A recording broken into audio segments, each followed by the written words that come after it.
in the zoological park license. This is the first year an inflationary increase would be applied to those licenses, as it was not applied last year. However, it assumes no increase to application fees, as was the case last year, and it assumes the same discounts we've historically provided for several specific licenses. These discounts are depicted in the following chapters. Starting on page 1 of chapter W2, which is yellow in color, you will see discounts for resident and non-resident bear licenses, resident and non-resident youth bear licenses, non-resident mountain lion licenses, non-resident antlerless elk licenses. You'll also see discounts on page 1 of chapter W3, which is green in color, applied for non-resident fur bearer licenses, resident senior combination fishing and small game hunting licenses, resident senior lifetime fishing upgrade to an annual combination fishing and small game hunting license.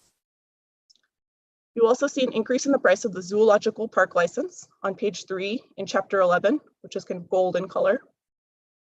We've also increased the price of agent commission rates in chapter W15, which is kind of lavender in color, and chapter P7, light blue in color, according to the new price of each license. Now on to option 2. Again, option 2 assumes no changes to the prices of licenses from 2020 prices. You can see that this version of chapter W0 has no red line changes. It's kind of orange in color.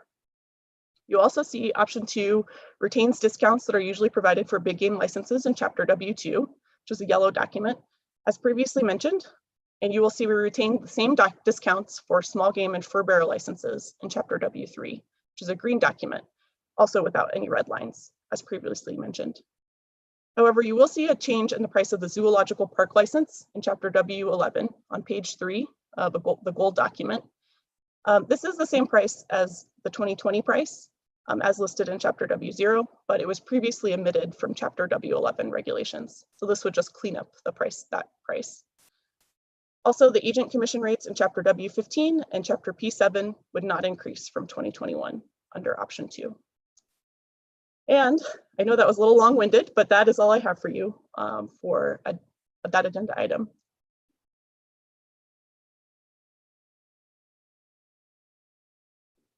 You're muted. Oops, I'm muted again. Sorry about that. Thank you. We have a list of commissioner questions for you. So we'll start off with Commissioner Garcia. Thank you, Chair.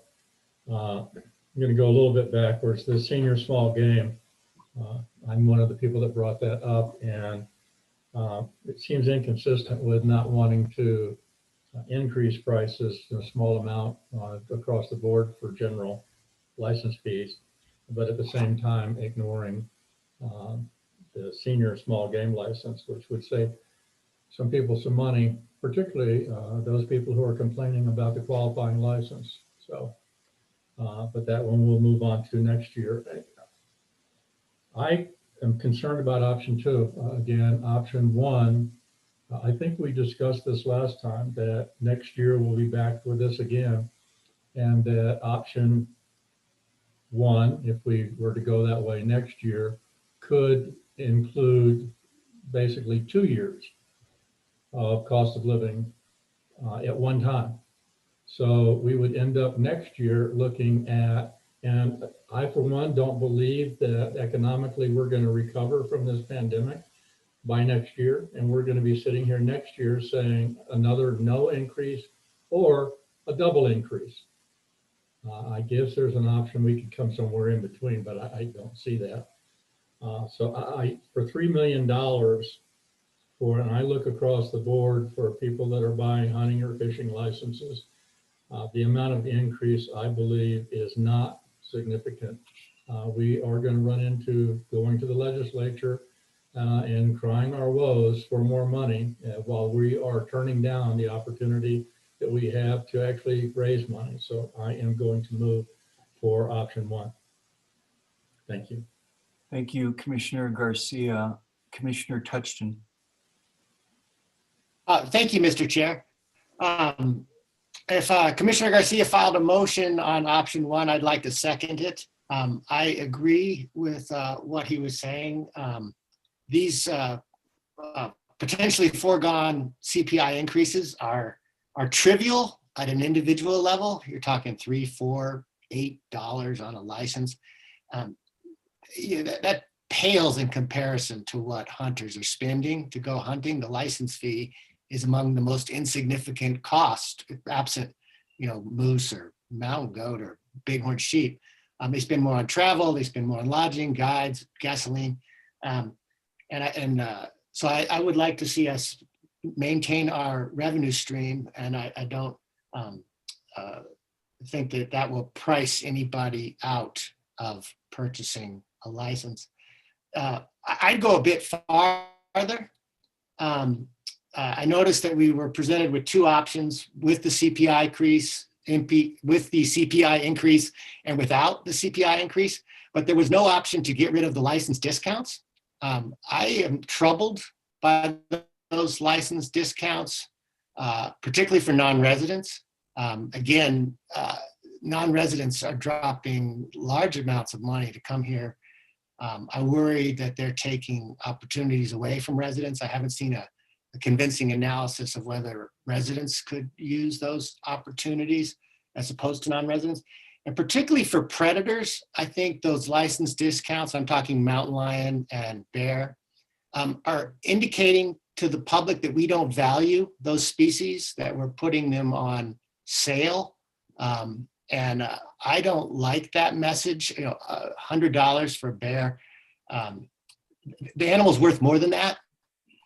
And the guy pays more on gas to get here. I want to see us get a fair return for those rarer animals. Our predators are rarer than some of the other things that we charge more money for. And I think rarity should be a factor in how much a license costs. So I'm against the discounts on licenses as well as to foregoing the CPI increase. But I'd like to support what Commissioner Garcia said in terms of pursuing option one. Thank you. Thank you. So I do have a motion on number one, as well as a second on with regards to that. Before we would move forward for discussion or vote, though, we have additional questions and comments, and we'll move forward from there procedurally. So with that, Commissioner Haskett.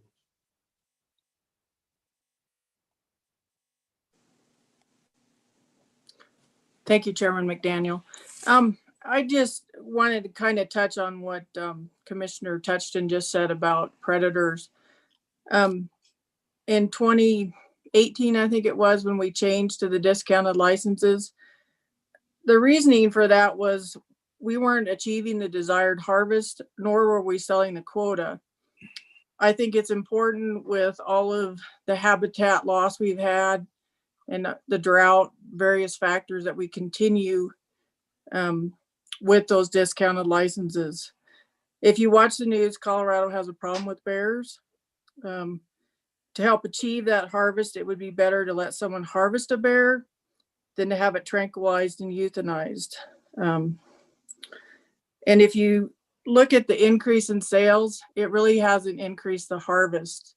In fact, it looked like it dropped, and it was 7% in 17 or 18, and now it's down to 5%. Bears aren't an easy harvest. So I would like to see it stay at the discounted fee. Thank you. Thank you, Commissioner Haskett. Commissioner Adams. Yes, hello. Two things. One, I echo some of my fellow commissioners around increasing the fee. And also just wanted to make a general comment about a need and a need I know we've discussed before around communicating with constituents about our fee structures, et cetera. There is a desperate need. Everyone I speak to when I'm on the trails or in different events about park fees, et cetera, there is a lot of misunderstanding, misinformation that hurts our agency significantly. And so I just, again, as we're making any kind of adjustments, we need to move beyond updating our website with these and our traditional communication methods. And I also just wanted to note and encourage CPW communications team to leverage Facebook groups of affinity groups in particular around these different communications. I know many of the leaders of Outdoor Afro, Latinos Outdoors, Asians, Outdoor Asians, et cetera. We all know each other. I've noticed we go to each other's website, Facebook pages, and when there's something related to CPW, we share it with the other groups. But I think it would be even more meaningful if we can get CPW staff to leverage those of communication vehicles to dismantle or address some of the myth around some of our fee structures, to share the rationale around why we have these fee structures. It was incredibly helpful to hear and be reminded, Commissioner Haskett, of the rationale behind these discounts. And again, it really strongly urging us to think about ways that we can communicate these nuances with our larger community and our constituents with a eye towards those who have been historically marginalized or excluded. Thank you. Thank you, Commissioner Adams. Commissioner Schaefer. Thank you, Mr. Chair. Just a quick request. Could we get a breakdown of license sales online via CPW's portal, as well as through license agents, just to have an idea of where licenses are actually being purchased? And as we move forward, looking at the potential of an app and implementing that, it'd be great to have an idea of what we're looking at in terms of all the potential tangential impacts that may have. So thank you. Thank you, Commissioner Schaefer. I don't see any other questions at this time. I'd like to make a couple of comments. I guess I feel pretty strongly that we should take the agency's recommendation to not increase fees this year. We're in obviously a pandemic, record unemployment, stimulus payments being made to individuals. I'm sure all of you, depending on the time of year it is and the public comments we get, have seen, many public comments from both residents and non-residents about our fee increases. If you remember, even if they're small, when we raised the discount or eliminated the discount, or it was a discount, but on the senior fishing licenses. And I take those to heart and look at our financial situation where it is today. And can we, via our pricing, continue to maintain the financial health of the organization while at the same time recognizing the situation that our customers are in? And I think that situation is obviously very serious for the majority of our customers. And undoubtedly, to Commissioner Touchin's comment, there are some sportsmen who, may not be feeling the impact as much, and from which those license increases may be very small to them, or, not important.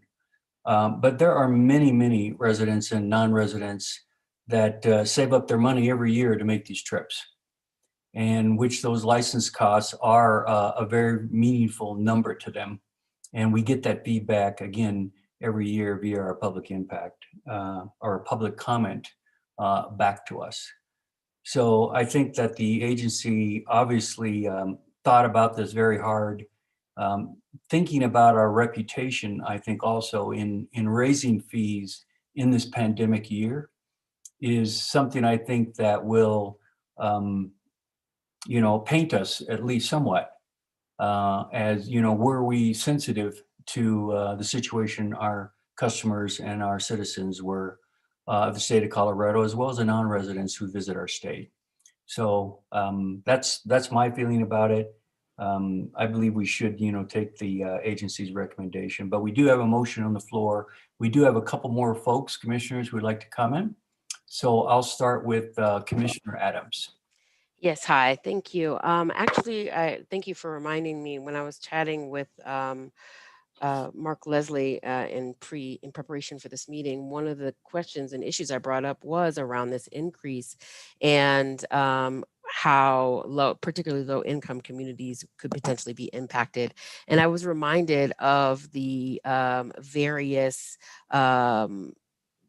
passes and programs that we have for low income communities, and so then my response would be, although we are all in the same storm, we are not all in the same boat, which is to say that, yes, there has been significant impacts across the board economically, but that doesn't alleviate the continued budgetary pressures that we have as an agency. And so just wanted to be mindful of that. And how can we, again, going back to communications, communicate the discounted passes and other types of access opportunities specifically to low-income communities, and ensuring that they have access to that information and are taking advantage.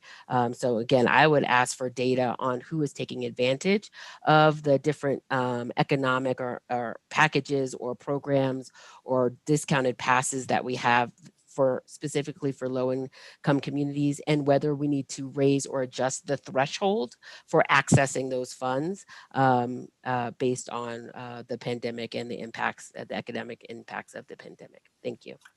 Thank you, Commissioner Adams. Commissioner Garcia, I see you have a hand up. Before I turn the floor over to you, I forgot that I wanted to make the comment about the increase, recognizing what you said about when we were to, I'll call it quote unquote, make up the increase in a future year. Obviously, it's a one-time $3 million deferral, I'll call it, and a potential loss if we don't increase it by that CPI index. But we don't have to do it next year if we're in the same situation. We can wait till the economy is better in 22 or 23, and then move it upward at that time. I'll call it the makeup amount, as well as the CPI amount that needs to be made up. And that obviously could change too, depending on the economic situation that we see in 2021. Maybe there's a robust recovery. We feel confident about that with our customers and can move forward. So I don't look at it as an either or situation that we're gonna, double hit our customers in 2021. That may not be necessary. We may defer again, and it could be a double hit in 2022, or we could spread it out over the next couple of years. It is lost revenue for a period, but it is deferred. Anyway, with that, Commissioner Garcia. So it's not just a deferral, number one. If you don't do it this year and next year you do all the way to the max, so you double, that still doesn't make up for the fact that you didn't do it this year. Yeah, that's correct. So it's not a deferral. And if you go and wait till 2022 or 2023, then it's triple, then it's quadruple. And so you're going to get this huge Among Us hit somewhere down the road. So that's my concern, is every time you put this off, you're then looking at, and this is something we've always looked at if you're doing dues for an organization. Do you want to do a dues increase every 5 years, or do you want to do it every year? That's a tough call. If you do it every 5 years, you better be looking at a very big hit. If you do it every year, it's an incremental hit. And that's why I think the incremental hit is better for our customers. I also understand, and I am one who almost traditionally will follow the division's recommendation. I think on this one, and correct me if I'm wrong, and Jake can correct me if I'm wrong, I understand both sides. And so I think a vote yes for my motion is to do with option 1 this year and do the increase. A vote no on my motion is essentially a vote yes on option 1, because those are the only 2 options. And so I think it's just clear. If you vote yes, you're saying let's do the increase. If you vote no, you're saying we're not going to do the increase in accordance with the chair's recommendation. So again, I think it's a tough call, but my recommendation is that we move forward. Thank you. Thank you, Commissioner Garcia. What I meant by deferral is obviously that we could make up the increase later by raising fees, but you are correct that it would be a 1-year loss. We defer it twice as a 2-year loss until, better times. Commissioner Touchton. Thank you, Mr. Chair. I just wanted to follow up on a couple of things. I'm sympathetic to the views that you expressed that some people are, save up to come hunting here, and it's a significant endeavor for them. And to those that Chairwoman Adams expressed, that we should have programs who make, I would call it targeted relief available to people who need that type of help. What I'm objecting to is the broad brushed relief that will catch, I think, 95% of people who don't need any help. And I just went back and looked, we're talking $1.04 increase on a deer license and about $1.50 on an elk license for residents. That's not significant to an individual. If they don't have $1.04, they can barely buy the bullet for the gun, and they're walking from wherever they're going. But it's cumulatively important to us. And so I still agree with Commissioner Garcia that it's prudent for us to keep on top of supporting our programs, and fee increases are part of that. And if you kick the can down the road, the can gets heavier and heavier. And I want to avoid that. Also on the discounts that, for non-residents on predators, and again, I understand what Commissioner Haskett was saying, that we sometimes don't reach our objectives, but I don't see that applied across the board. There's other species where we don't reach our objectives, and we're not putting those licenses on sale. I do think that in the past we've targeted predators, and I think that is wrong, that we're putting those licenses on sale. I also think the reason we sold a bunch of non-resident bear hunting licenses is because those are going to elk hunters who put that on as a add-on, and they don't think very carefully about what they're doing. And I think it causes a lot of real problems. So I'm still against those discounts, but I think the issue here today is whether we want to do the CPI fee increases, and I am supportive of that. Thank you. Thank you, Commissioner Touchton. Commissioner Vardy. Thank you, Commissioner Chair. Clarifying question: if we support the motion that's on the table, could we do so without increasing CPI on low-income license and fees associated? I'd have to turn that question, not as the motion is written and the materials were presented. I don't know what the possibility of that would be unless we were to modify the motion. Krista, is that a possibility or not? The motions can always be modified as needed, so that is definitely possible. As far as specific license prices, which are mentioned in Chapter W0, aside from the one that is specifically called out for low-income lifetime fishing license, I believe, there aren't any other specific low-income licenses that I'm aware of. My colleagues can please jump in and correct me if I'm wrong. So it would really just be a change to, 1 or 2 licenses. So follow up on that, Charlie, would you consider a modification to your motion there to not include low-income license on the CPI increase? Commissioner Vardy, thank you. I would. I just don't know the practicality of the division being able to do that. I would support it. But I don't know if that's something that's practical or if it's just something that we should do separately to come back, assuming we did the increase, that we come back at our next meeting and give the division time to be able to present to us exactly how that would be done. And I would be in support of them doing that. So in your answer to your question, Commissioner Vardy, yes, I would if it was something that was simple. I have this sneaking suspicion that there's no such thing as simple.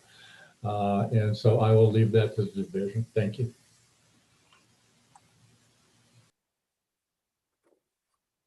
See Jake's raising his hand. Are you raising or Commissioner Tucson? Yes?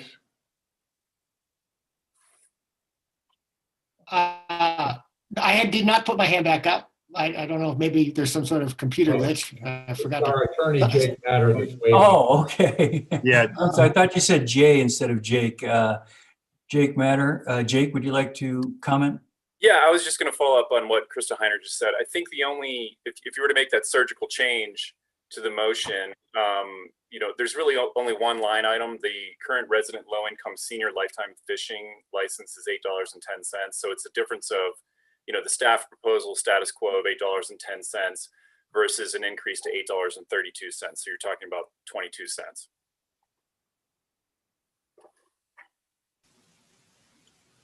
Okay. See if there's. Chair, I would be willing, for now, based on Commissioner Barty's recommendation, to leave that, the low income at status quo, if that's possible. Krista, could you make a comment? Do you think that is possible or not?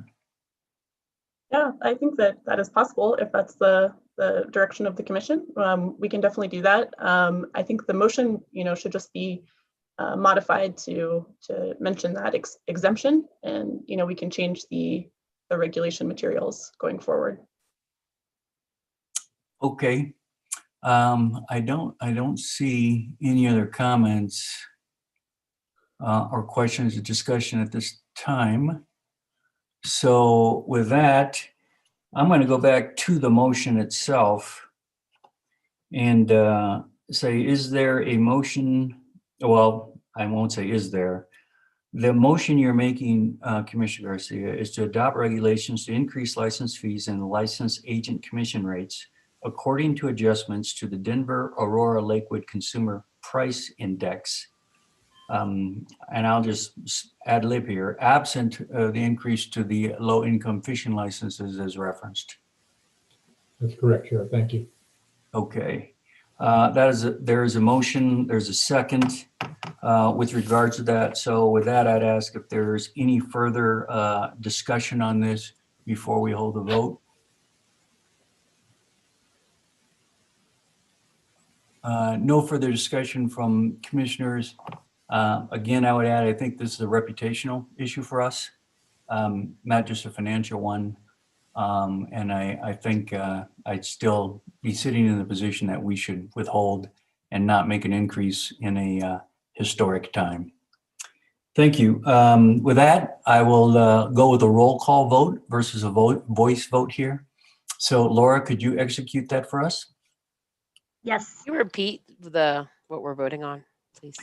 We are voting to adopt regulations to increase license fees and license agent commission rates according to adjustments to the Denver Aurora Lakewood Consumer Price Index, absent the low income fishing licenses, which would not be increased.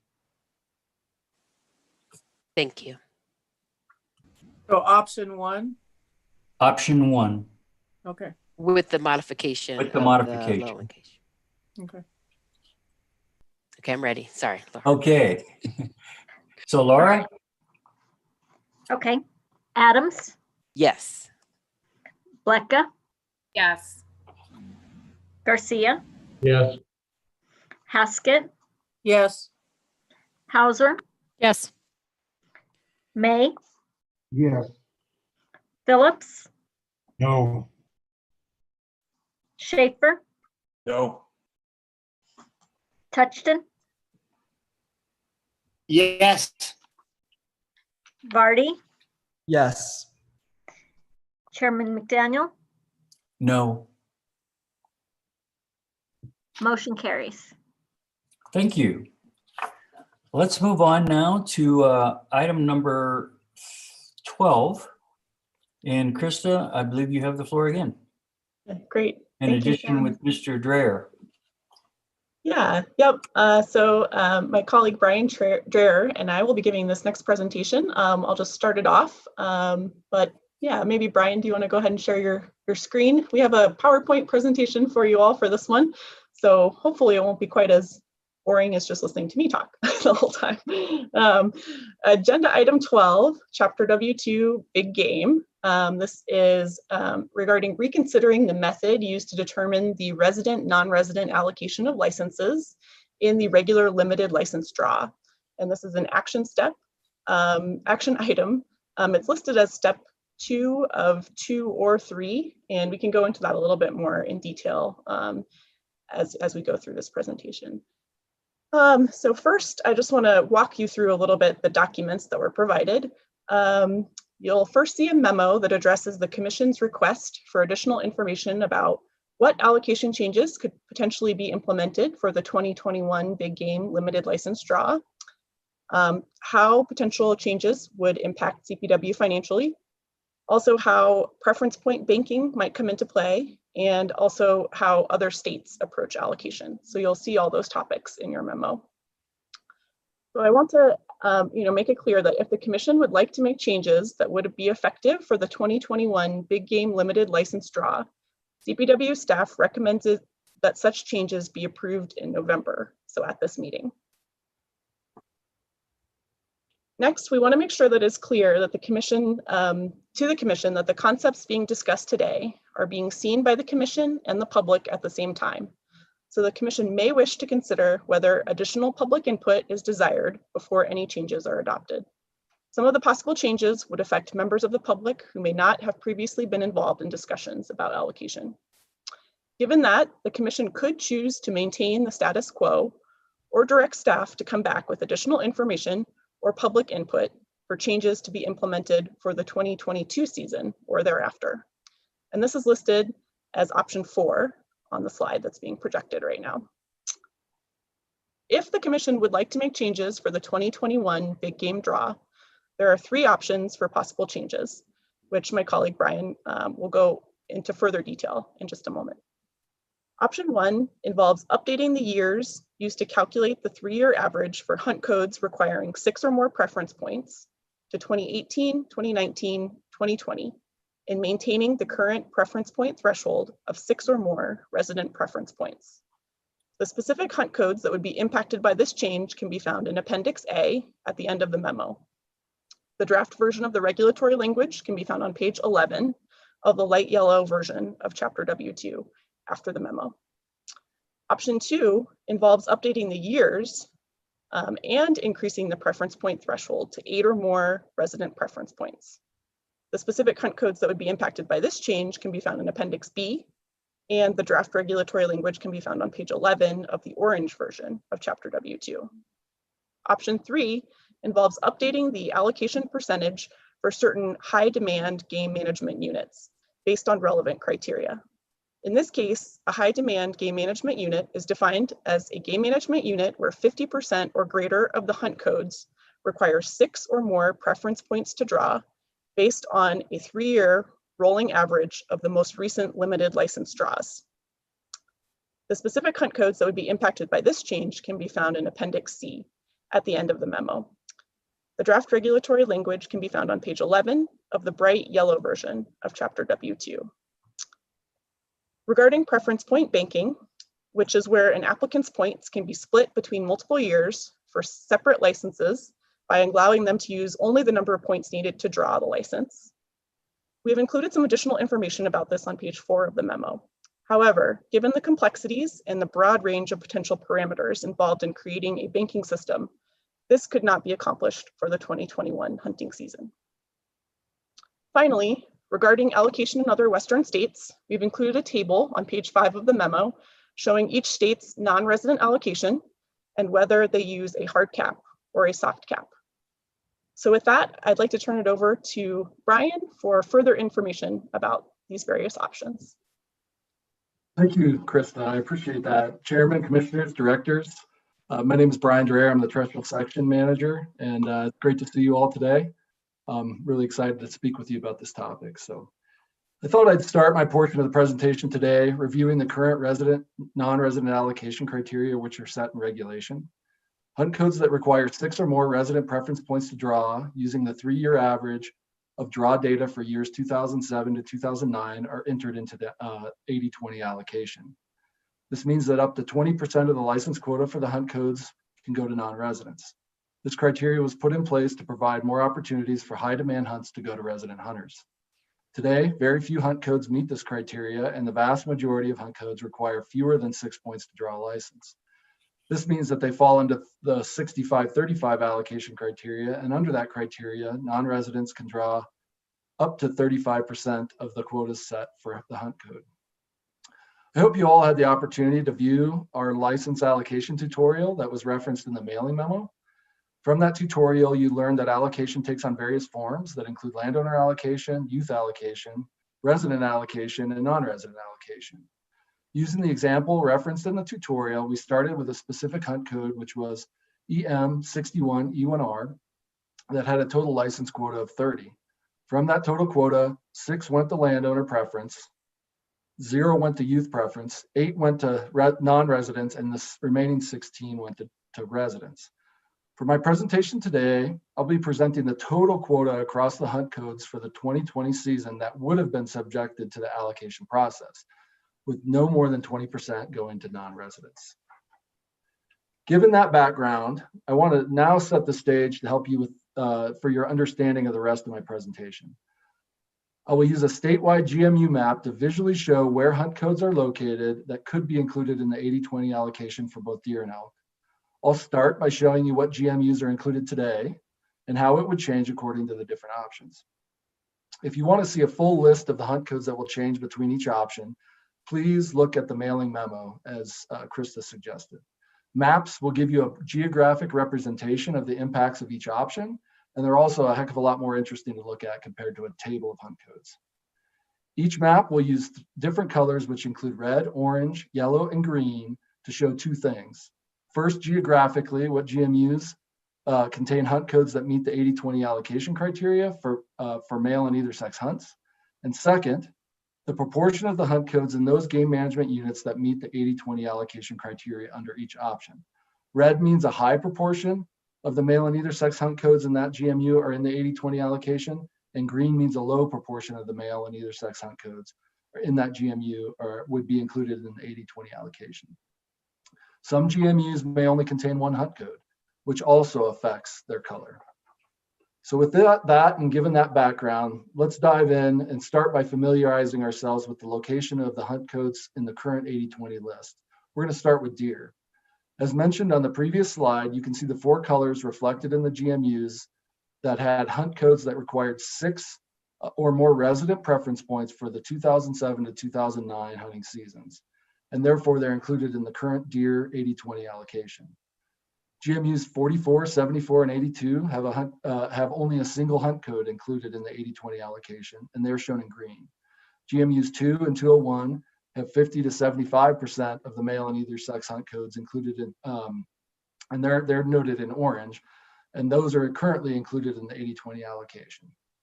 The current 80-20 list for deer includes a total of 12 hunt codes and 265 licenses that were in the quota for 2020. This represents just over 1% of the statewide deer hunt codes and 0.2% of the total deer quota for the state. I call your attention to the GMUs surrounding the Gunnison Basin, which can be found in the middle of the area, in the center of the areas highlighted by the GMUs in green. These hunt codes in the Gunnison Basin are not currently in the 80-20 allocation list.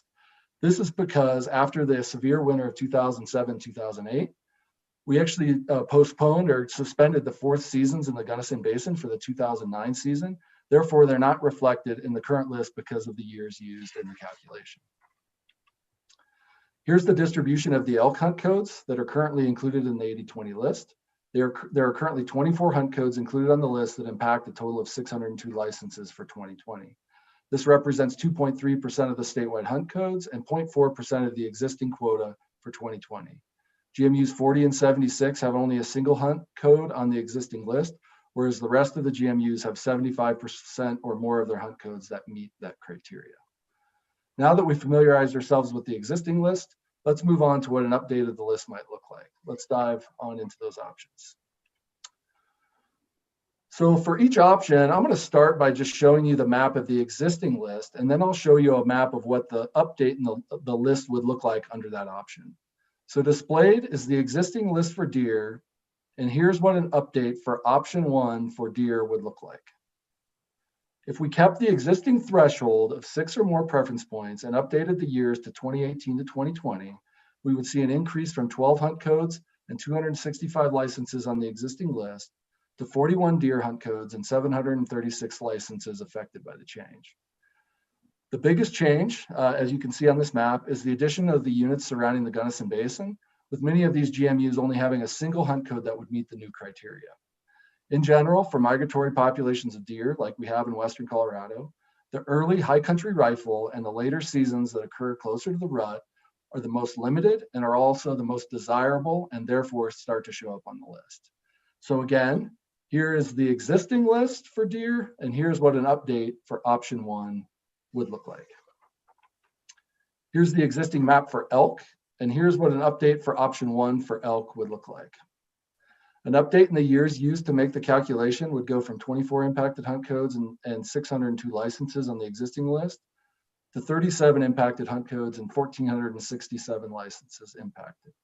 You will see that GMU 49 would be included, and a higher proportion of the hunt codes in GMUs 76, 40, and 61 would meet the new criteria. So again, to review one more time, here is the existing list for elk, and here's what an update for option 1 for elk would look like. Just to make a few general statements about option 1. For both deer and elk, option 1 would reflect the current demand for these limited seasons and increases the archery and muzzleloader hunt codes falling into the 80-20 allocation. The change would have a short-term impact on predictability of the draw, and we would be looking at a reduction in revenue of approximately $45,000 if the commission adopted this approach. Moving on down to the second option. Here's the existing map for deer, and here's what an update for option 2 would look like. In addition to an update in years used to determine the 80-20 list, staff thought they would present what an update in the preference point threshold might look like.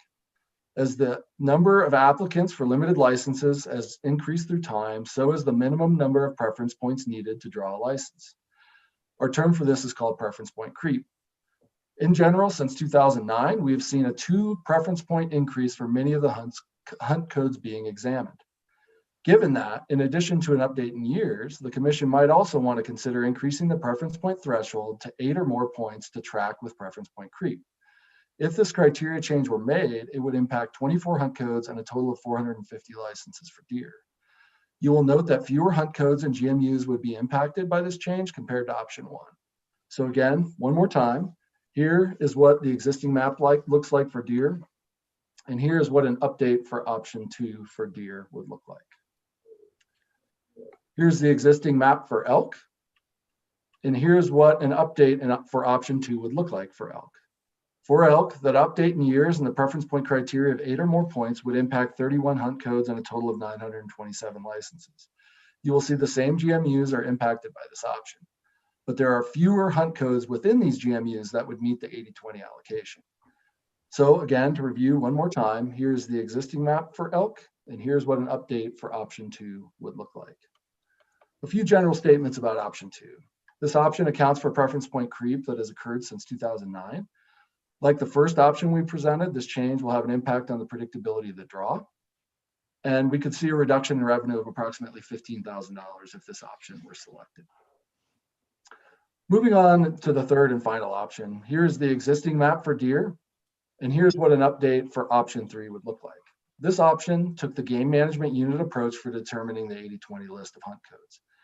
The approach used both an update in years to 2018 to 2020 and a preference point criteria of 6 or more points. We then set a threshold of 50% of the male and either sex hunt codes in each GMU needing to meet the preference point criteria for it to be included in the 80-20 allocation. If GMUs met this criteria, all of the male and either sex hunt codes for that specific GMU would be included in the 80-20 allocation. For example, GMU 10 in the northwest corner of the state currently has 4 male hunt codes for deer. Currently, 3 of these hunt codes take more than 6 points to draw, which is more than 50% of the hunt codes in the GMU. Under this approach, all 4 hunt codes for GMU 10 would be included in the 80-20 allocation. Applying this method for deer would impact GMUs 1, 2, 10, 201, 512, and 851 on the Bosque del Oso property. In total for deer, it would impact 22 hunt codes and 223 licenses. This is more hunt codes, but fewer licenses for deer than our current allocation. So again, here's the existing map for deer, and here's what an update for option 3 would look like. Here's the existing map for elk, and here's what an update for option 3 for elk would look like. Applying the same approach to elk would impact 39 hunt codes and a total of 1,411 licenses.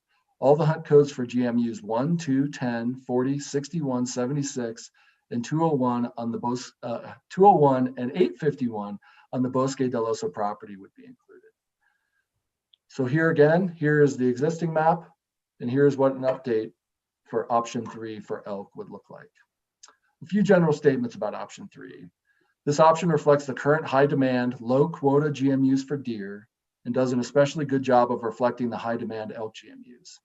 Staff views this approach as having more stability through time, and this approach is more likely to include GMUs with a higher proportion of primitive methods on the list, including especially for deer and elk, or just especially for deer, not elk. Since the hunt codes for a specific GMU are selected, this approach includes hunt codes that are currently take less than 6 preference points to draw. If selected, this could be a complicated approach to explain to the public, and we expect to see a reduction in revenue of approximately $34,000 if this was selected. So I've presented 3 different options that the commission might consider if its desire is to update the current 80/20 list. Keep in mind that there are many more approaches beyond what I presented that may address the commission's concerns and intent regarding how licenses are split among residents and non-residents. Since CPW's received a significant amount of public increase on non-resident resident allocation in the past, we recommend that the commission seek more public input prior to making a decision to update the allocation criteria. With that being said, if a final decision was made today, we could implement these changes prior to the 2021 draw. With that, Krista and I, and likely other staff, will be able to address any questions that the commission may have. Thank you, Brian. Appreciate the detailed and especially these maps, very helpful in taking a look at that. With regards to procedure, we have commission questions first. We do have public comment on this item, and then after the public comment, I would then entertain motions.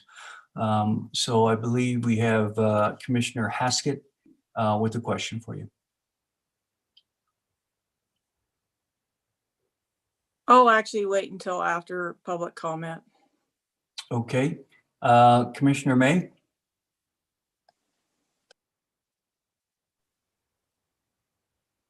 You're muted, Commissioner May.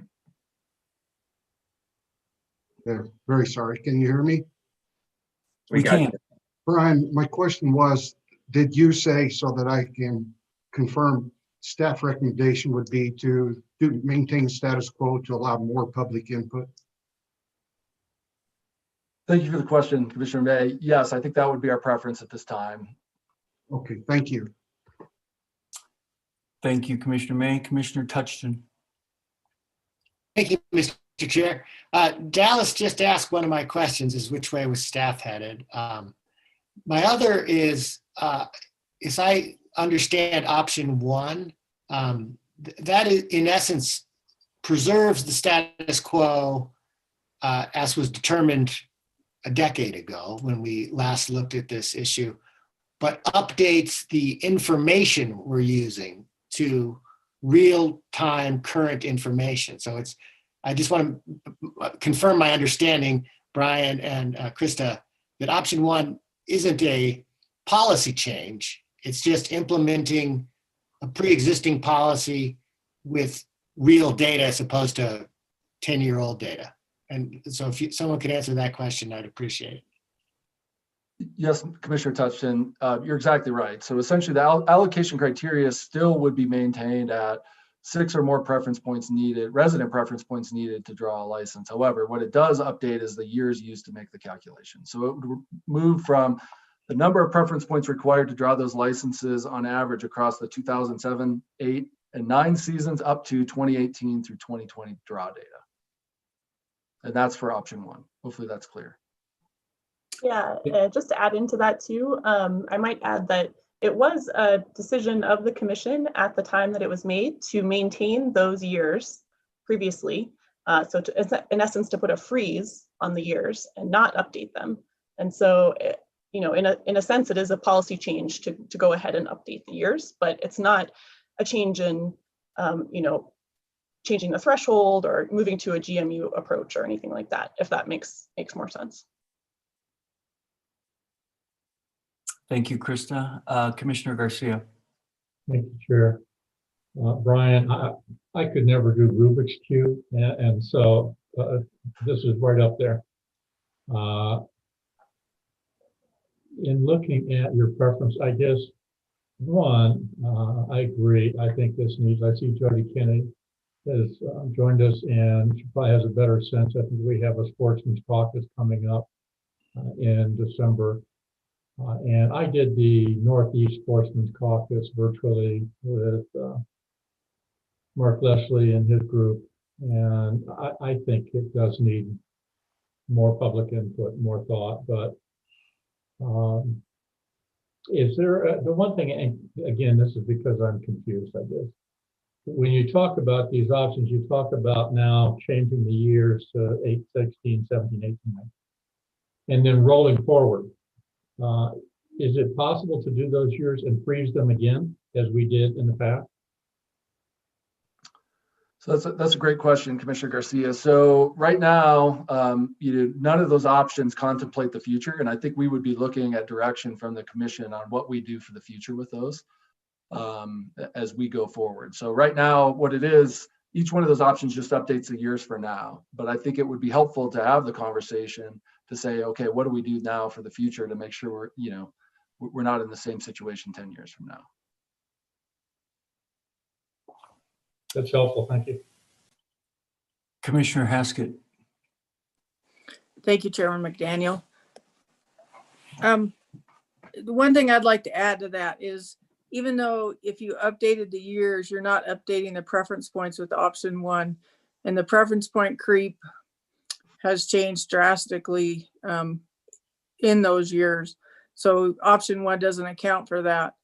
But I also do feel that the stakeholders are not represented here.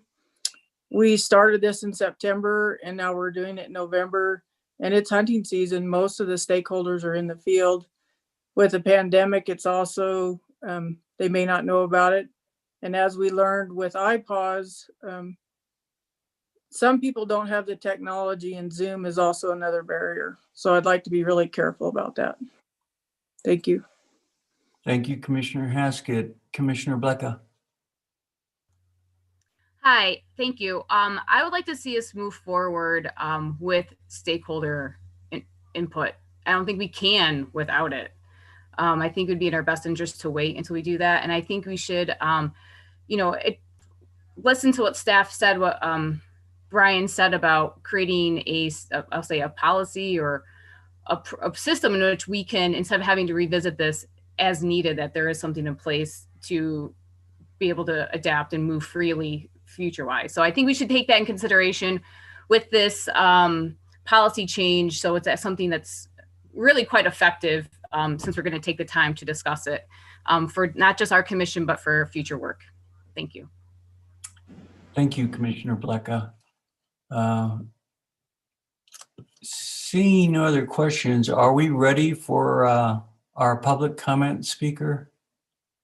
I'm not sure who's going to queue him up. I can queue him up. Good afternoon or good morning. Is that you, Jody? Yeah, there you are. Okay. Yeah. Hi, Chairman McDaniel and Commissioners. I'm Jody Kennedy. I'm the Public Involvement and Planning Specialist, and I'll be supporting public comment. So we have two folks signed up to give public comment on this issue. First is Ron Goodrich. Ron, I see you're on here. Are you ready to have your mic? Looks like you're unmuted. Ron, yes. Would you like to have your video turned on? Sure, that would be fine. Great, you should get prompted and then you will have to approve that.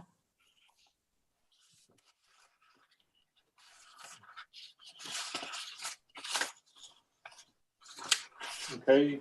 Well, evidently it didn't want to come up, but I thank you, Chairman, Commissioner, Director, for the opportunity. I am a member of Colorado for Responsible Wildlife Management, and also sit on the Sportsman's Roundtable.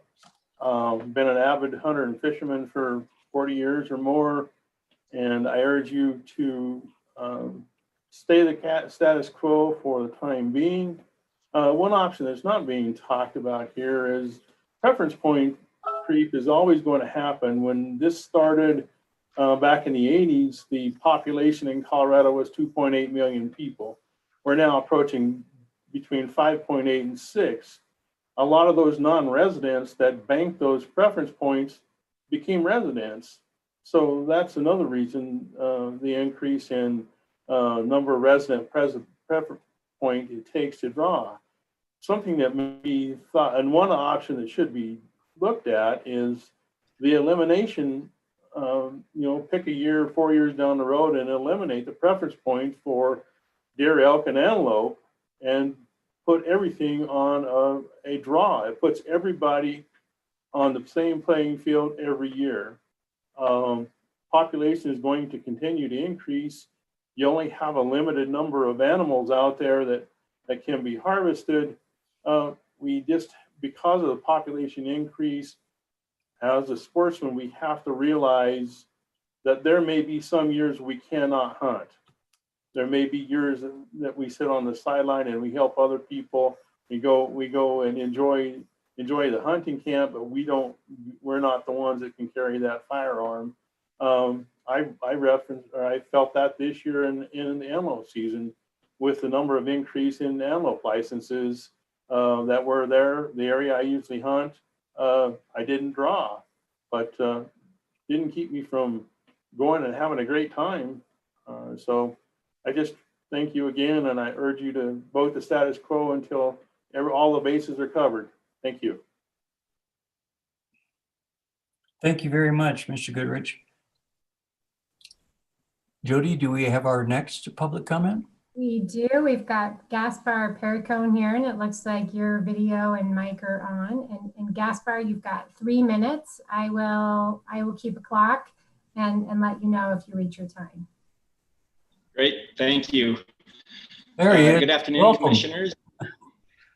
Thank you. Let me start by saying I admire the courage of the Commission to take a look at this issue. I served on the 2014 Commission Allocation Subcommittee, which, as you guys know, after significant public outreach and back and forth, landed on a compromise approach, which is still effectively the policy of today. I am of the opinion that it's probably time to take another look at the resident, non-resident allocation policy. I do, however, want to offer the perspective of a former commissioner, and for whatever that's worth, and urge a degree of caution about making a determination on this matter in an expedited fashion. This issue has a long history. It invokes strong opinions, and it has the effect of impacting nearly every big game hunter in the state in one way or another, as well as the associated rules and regs that you all have to oversee. This is one issue that I would advise against making in a vacuum as well. While the matter itself is a relatively straightforward one, do you or do you not increase the hunt codes or GMUs into the 80-20 units? However, it's hard to pull on any one of these strings without straining or loosening nearly every other part of that web. Those other strings being preference points generally, not to mention the preference point creep and preference point predictability. Then, of course, there's the hunter satisfaction element to consider. Sure, residents who get additional tags from units bumped up in 80-20 will be happy. However, I think you have to consider that decision against the impacts to the other units. What will that mean to the existing 65-35 units? Presumably, there will be a good portion of hunters who now, non-resident hunters who are looking at the 80-20 units who will set their eyes on OTC units, and what will that do to the crowding on our OTC units? And then, of course, there's impacts to the outfitters and the businesses who depend on that predictability.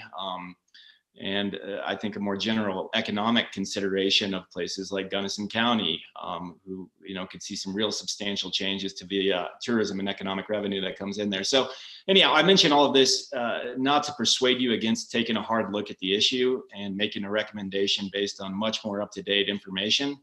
I think you've got 3 reasonable proposals in front of you, but I would encourage you all to engage in a very robust stakeholder outreach program led by a working group.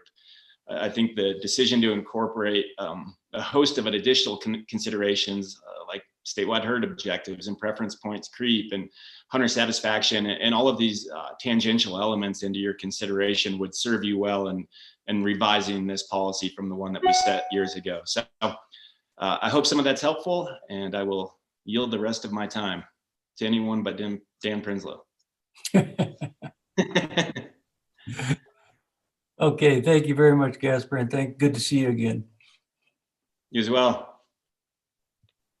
That concludes our public comment. Let me see. I have a hand up, Commissioner Schaefer. Thank you, Mr. Chair. I wanted to hear public comment before I provided my own.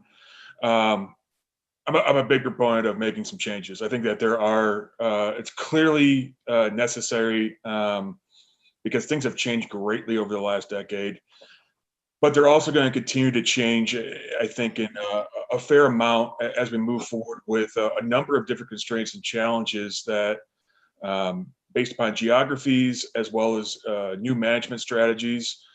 I look at, just what's on our consent agenda. Looking at that White River deer herd. That's a big change from the previous herd management plan in terms of the population objectives and the challenges that they're inherent there. Those types of changes require modifications in strategy. However, I think that we're best served trying to address this issue in a holistic fashion. Many of these things are extremely difficult, like preference point creep. But I think that there needs to be a little bit more projection into the future, as well as creating a process or a system for how we can address those future change conditions that do change, where we aren't going to wait 10 years in order to implement a new policy that is necessary. So to me, this is something that I spent a lot of time about talking to Mr. Dreher about, and I appreciate his patience with my litany of questions. But this is something where I do agree that we need to take a more holistic approach in regards to soliciting public comment, ensuring that everyone's being brought along in this process. Whether or not they agree with the outcomes, everyone needs to be felt that they're heard, and creating invested stakeholders, as well as examining what is the true scope of what we need to address.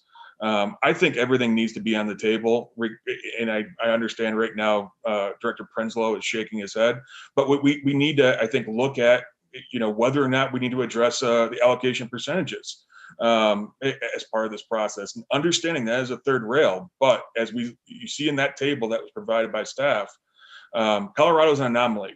However, we're facing the same challenges that other states are in terms of increased demand and decreased supplies, particularly around mule deer. Understanding what is going to achieve both management objectives from a biological standpoint, but also a social standpoint, needs to be input in this process. And I think a statistically significant manner. We need to be able to show our work. And so I'm going to be voting to not take action on this issue, but put together a robust plan for what we're going to address and how we're going to be able to incorporate public involvement and public input. Thank you, Commissioner Schaefer. Commissioner Haskett. Thank you, Chairman. I agree with a lot of what's been said, and I guess I would like to make a motion to go with status quo for now and then look at where we go from there. Thank you, Commissioner Haskett. I have another speaker before I'll ask for a second, Commissioner Garcia. I was going to second, and I would ask that we, Luke is right. I agree with the things that Luke said. We need to move forward on this, and hopefully by November of next year, we will be ready so that we can implement for the following season. Because now we have a full year to get this done, and we should certainly be able to do that. And I would also ask Brian that you look at including in your recommendation when we get there, that if we do some sort of roll forward, that we do have a freeze period after that for a number of years, long enough for us to go back and take a good look before we put the division through all the work of some sort of annual roll forward, which would seem to be crazy. So that is my second. Thank you. Thank you, Commissioner Garcia. Don't see any other questions or comments at this time. I'd go back earlier to Commissioner Garcia's comment about when you talked, or gave an example of kicking a can down the road. I don't think this is a can. I think this is a barrel. It might be a drum. I'm not sure you could kick it an inch. It's a big one. And, you know, I'm a little remiss about not doing anything, because I think if you look at the public comment provided, it's overwhelmingly asking us to take some action. At the same time, I'm very cognizant personally about stakeholder input, and many of you spoke about that, and really doing a thorough process so we do this right and we involve all the parties. And I think that it's going to involve a lot more than just the more narrow look that Commissioner Schaefer talked about. Because once you open this, as our public commenter, former Commissioner Perricone talked about, it's definitely a spider's web, and it reaches far into many of the license issues and abilities for our sportsmen to draw a license. So this is definitely going to be a tough one, and I'm sure that Director Prinsloo is making faces at me right now with regards to saying that. But with that said, we have a motion, and I'm going to go ahead and read it. So we make sure we talk about that. Let me see if I can find it. Is there a motion to, or there is a motion on the floor to maintain the current regulations related to the method used to determine the resident and non-resident allocation of licenses? So the motion is to maintain the status quo. It's been seconded. I think we can do a voice vote on this one. So with that, all in favor of that motion, say aye. Aye. Aye. All opposed, same sign. Motion passes Opposed. unanimously. Oh, sorry, I'm opposed. Thank you. You're opposed? I'm sorry. That's all right. Commissioner Adams. I couldn't get to the mute button fast enough. No worries. That's Thank you okay. so much. So did you capture that, Laura? We have one opposed, but the motion passes. I have that. Thank you. Okay. Well, that handles item 12. Let's move forward to item 13. And I believe we have Mark Leslie ready to speak about awards and recognition. Sorry, Chairman McDaniels, I did have one comment. Sure. I've noticed some binary language that we're using that's been used a couple of times, specifically referring to the entire sports persons as sportsmen. I think this agency has done a tremendous job of being mindful that men are not the only people participating in these recreational activities. And not only and women aren't the only ones either, right? There are non-binaries as well. So I think, again, encouraging and reminding all of us, the finger I point at you is three back at myself, to use inclusive terminology as we can. So moving forward, please use the term sports person, unless you are referring to yourself as a sportsman or woman or sports person, etc. Thank you so much. Thank you, Commissioner Adams. I see I do have a hand up, Commissioner Schaefer. Thank you, Mr. Chair. I just wanted to make sure that we close the loop, not necessarily now, but before we adjourn tomorrow, on what the next steps on this process might look like. I don't want to necessarily make staff scramble, but if we could maybe just have a rough framework of what might be the next steps on addressing this in January, starting in January, I think that would be great to be able to, you know, just give a glimpse for the public of what to expect. Brian, are you still on?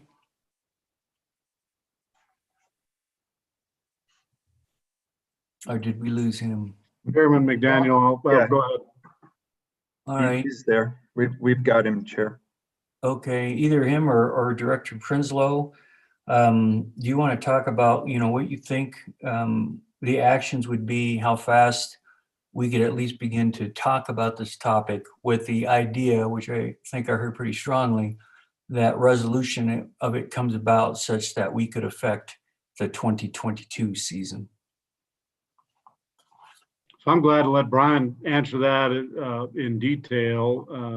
I think we also have an opportunity, maybe we can, Brian and our staff think about that and maybe come back tomorrow with a couple of thoughts, so we're not just running off on a wild goose chase. That's one option. Like I said, we can have that discussion now.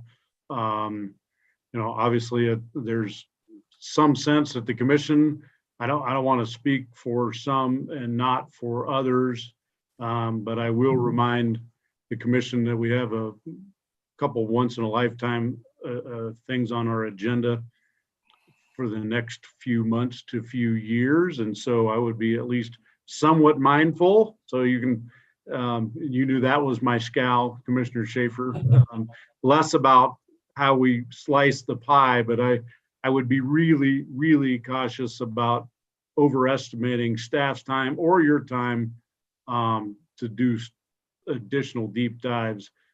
That being said, I would make a recommendation that we come back tomorrow at a couple minutes, sometime on the agenda, Chairman, with some ideas and some timeframes. Okay, that'd be great. Well, I'm sure we can figure that out, Director Prinsloo. All right, with that, is Northeast Regional Manager Mark Leslie available for the item number 13? I'm on. Chairman McDaniel, Executive Director Gibbs, Director Prinsloo, Commissioners, hello. I'd say good afternoon. We're right at the noon hour. So I'm Mark Leslie, Northeast Region Manager, and we're going to do some awards and recognitions right now over about the next 20, 30 minutes. And I'm sure you're all aware of the great partnership, the conservation partnership we have with Rocky Mountain Bighorn Sheep Society.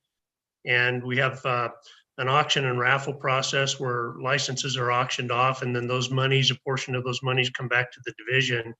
And we are able to do great habitat projects and great conservation work with that money. And to that end, we have Bill Franson with Rocky Mountain Bighorn Sheep Society here to actually present Director Prinsloo with a check. And we are so thankful to have you all here. Bill, welcome. And I'm going to turn the floor over to you and Director Prinsloo. All right, thank you very much. Appreciate it. I'm the president of the Rocky Mountain Bighorn Society. Just to kind of bring you up to speed, back in 2006, the Colorado legislature authorized Colorado Parks and Wildlife to issue 18 game licenses through a competitive auctions and raffles.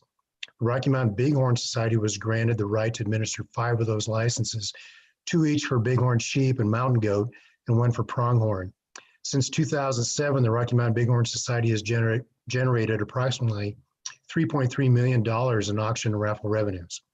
We are proud to be part of this program, and on behalf of the board of directors and our membership, we are equally proud to present this check representing the proceeds from the Rocky Mountain Bighorn Society's 2020 auction and raffle license sales for $316,875 to the Colorado Parks and Wildlife. And I'm going to try to present a 4-foot-long check here in front of the screen here, so give me just a second. And hopefully, without too much glare, you can see some of that. Sorry for that. You can. So it's we're very proud to present this and hope to be doing further sales this coming year. This is representative of a very challenging year with the COVID, and we were surprised. Our sales, we set records for our sales this year. So don't know what this coming year will bring, but we sure hope for the best. So thank you very much for letting us be part of this program. and make this presentation. Thank you very much. And I would just second Northeast Regional Manager Mark Leslie's comments. The ability to receive those funds from you and do critical habitat projects is really hard to describe and understated. Makes a real difference in our state, especially for, what many folks around the country identify as, the state animal almost of Colorado and the bighorn sheep. So thank you very much. Thanks for your efforts. Director Prinsloo. All right. Chairman, thank you. I do, again, just want to reiterate, thanks to Bill. I know Melody Wolver and Bill with RMBS wanted to come in person. We have that all set up. So that is another casualty of COVID, just to point out the little thing. But we decided this was a better way to do it in the short run. But we really can't and don't want to do our jobs without partners like RMBS. And just again, I really appreciate Bill and Melody and all the members of RMBS and on their vision for species and wildlife management. So thank you. And then I think Regional Manager Leslie has another one, and then I would like to finish, if that's mine. I just have a couple minutes at the end, Chairman, on one other recognition when Mark's completed. Okay. Thank you, Director Prinsloo. Mark? Thank you very much. It's a great opportunity, and we really appreciate the commission allowing us to recognize some of the great work that's going on out there with our employees out on the ground, because that's really where the heart of this agency lies. And so it's a good opportunity for me to actually bring some recognition to our canine program in the Northeast region and statewide. And I imagine there are people on this call that didn't realize we had a canine program. And I want to thank Commissioner Garcia for bringing this to the agenda or suggesting it as an agenda item from a video clip in a news article that our PIO in the Northeast region, Jason Clay, did about Ian Petcash, who's a DWM, and his dog Samson, and the work that the great work that they do. So with Kirk Techlett's expertise in the technical aspects, because I'm not smart enough to figure that out on my own. Kirk, will you hit the slides there? That's great. So we've had a canine program in CPW in the Division of Wildlife before that. Really the pioneer of that was Bob Thompson, who recently retired as the Assistant Chief of Law Enforcement, and his dog Shadow, which with Colorado Division of Wildlife back in probably the late 80s, early 90s, they were very prevalent, and it's a great tool for law enforcement. And that was mostly what Shadow's role was, I believe, with Bob. And then Director Prinsloo, when he was Southeast Region Manager, authorized a canine program down there. And Kirk, can we hit the next slide, please?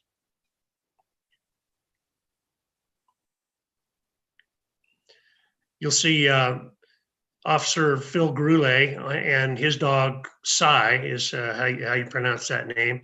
Director Prinsloo authorized Phil to have a dog program in the Southeast region, and so he was the genesis for that. And then in the Northeast region, we have Brock McCardle and Ian Petcash and their dogs Cash and Samson. And so what I want to let everybody know is that these officers, these are district wildlife managers, and they're excited about this program. It really offers another tool in the toolbox for a number of our duties out in the field. And what these guys have taken on, in addition to their regular duties as a district wildlife manager, is being involved in the dog program. And it's a significant amount of work, and it generates a lot of good PR, as we will see here in a little bit. And if you'll hit the next slide, Kirk, I'd appreciate that. So we really use the canines for, as the slide shows here, wildlife crime deterrence. They are man's best friend, and I know that we use them in a lot of different capacities. Wildlife management duties as well, some bear conflict management, and even endangered species. They can actually sniff out reptiles and amphibians up in the hills. I know that Brock McCardle's dog Cash does that. That's one of his specialties that he's trained on. And of course, education and outreach. Next slide, please. So we're really in the first portion of this is year three of a 5-year program. And Sai is a Dutch Shepherd, and Cash, obviously a Black Lab, and Samson is a Belgian Malinois. And these are really cool dogs if you've ever been around them. I know we've had the opportunity at commission meetings in the past. I think maybe one of the last ones was a commission meeting down in Pueblo, and Phil brought his dog Sai to the commission meeting and kind of showed what that program was all about. But I wish we were able to do this in person rather than virtually, because it's really impressive to see those dogs and the officers that train them. So next slide, please. So when we went ahead in the Northeast region, Cash was the first dog that we got through the program with Brock McCardle, and then Samson was the second dog with Ian Pet Cash. And we had money from the Ben Roethlisberger Foundation, $10,000 actually, to provide money to purchase the dog. And then for training and ongoing maintenance, those kinds of things, you can see the grants that we've gotten here from other entities in support. And it's just wonderful to see the community outreach that these dogs they do for us as an agency too. And I know there's some interesting pictures in here, like that one in the middle. I'm not sure what the story is behind that picture, but we can maybe have Ian on as well. So next slide. Odor detection of wildlife for mountain lions, bears, pronghorn, deer, elk, moose, upland game, and article searches. So when these officers get tips in the field, and we've got Mark Lamb and Ian on the video chat here as well, and so I'm going to open it up to them after I get done talking. But they're invaluable when we get a call about a violation in the field. The officers generally have to put together the case based on evidence at the field, reports from reporting parties, and the field work that they can get done. And these dogs are invaluable in a lot of ways. We've used them a lot in search warrants to find articles. And if you'll go to the next slide, Kurt, we'll show some of that. Education too, outreach. You can see how the kids love the dogs. And I think what I see this as too is a great way for recruitment of new employees and new interest in wildlife management and our agency in Colorado Parks and Wildlife. We're always looking for new ways to recruit people that are interested in our field to come and join us and deliver our mission to the public. And I think these dogs are a real good emissary for being able to do that out in their communities. So junior wildlife classes, school presentations, Sportsman's Expo, Homes for Heroes, K9 events, those kinds of things. Great outreach. And you can see some of the corny pictures here, but they become family members of these officers, and they're also tools, and they don't baby them too much, I don't believe, except for maybe a birthday party every once in a while. So next slide, please. For law enforcement, we've got cases in the region ranging from fish cases to mountain goats, and I mentioned search warrants. Check stations, they can be used as an alert dog. If somebody rolls through a check station and they say they haven't been hunting or they're not in possession of wildlife, we can use these as an alert dog to basically help us develop our probable cause to further the investigation. If we had to get into a search warrant, be able to do that at the time. And we've talked about article finds of latex gloves, even chewing tobacco, and getting samples of DNA from people that were on a particular scene, arrows, receipts, those kinds of things. They're great at this. Next slide, please. Locating carcasses out in the field. Their scent is, or their smelling capabilities are so much better than ours, and they're such a great tool for that. That's why they're great hunting dogs, and so we can find carcasses out in the field. Next slide.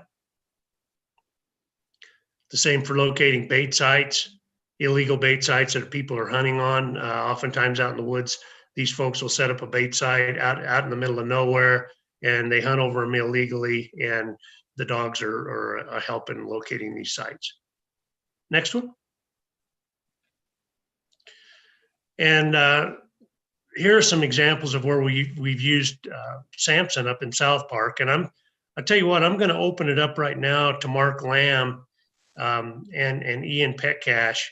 if you guys will jump on the call and kind of give just a quick overview on this call, on this case that that Commissioner Garcia was impressed by, and talk about some of the work that you did on that case. I'd sure appreciate it.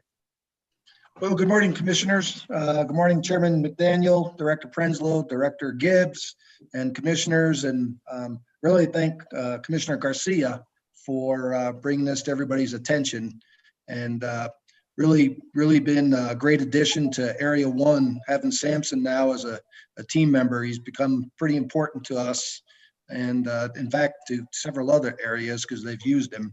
On this particular case, Ian, if you're on, why don't you give the lowdown on this one and the need for Kevlar boots when we're done? Yeah, you got it. Can you hear me? Yes, sir. So this was a case during archery antelope season up in South Park where we had a reporting party, but they had bad cell reception. And so we actually ended up getting a faulty vehicle description at the time.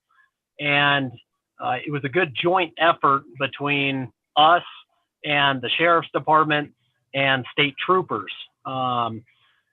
The key component where the canine came into this case was locating that arrow that the individuals had lost in the field.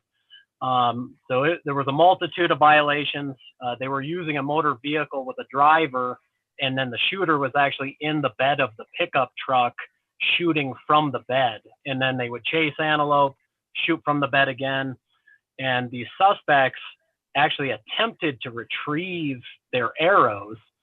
And it's pretty impressive. This kind of demonstrates the importance of these dogs. These suspects knew where they shot from.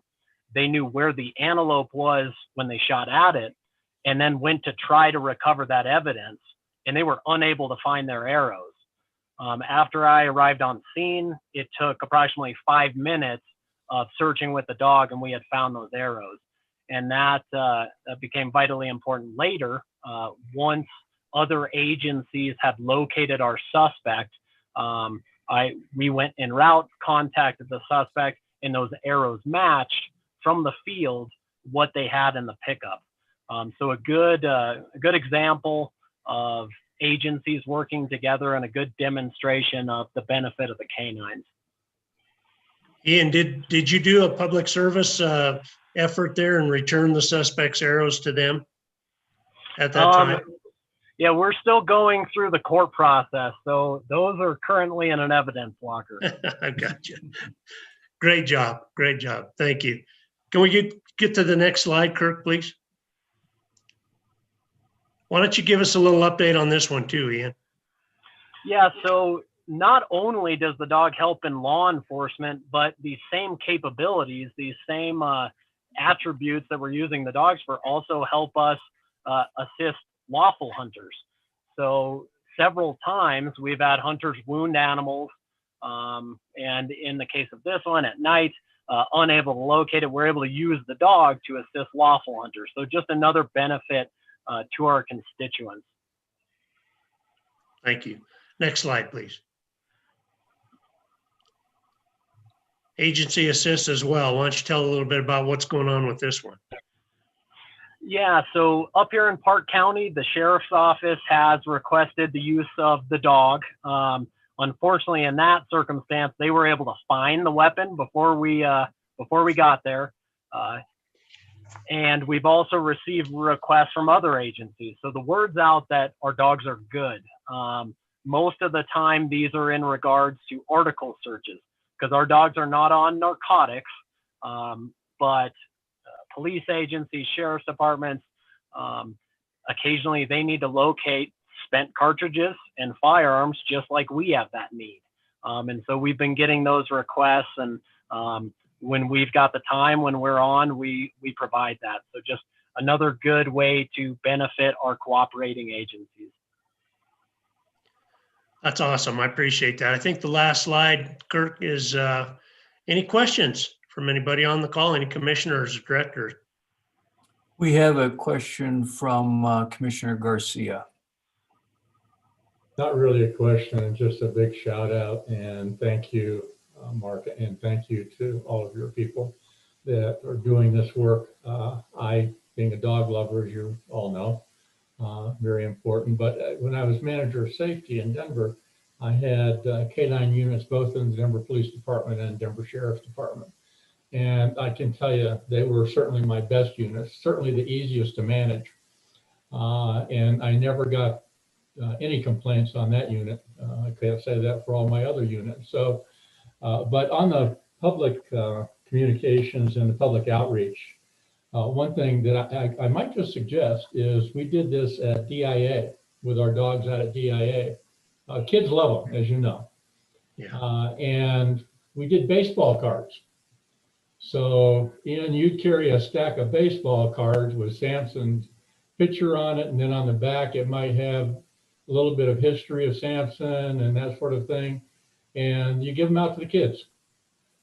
It's a great tool, I think, for public outreach. So I just throw that out. But it's a great idea. Yeah. Yes. Yeah. To thank all of you, though, great work. I really appreciate it. Thanks, Mark.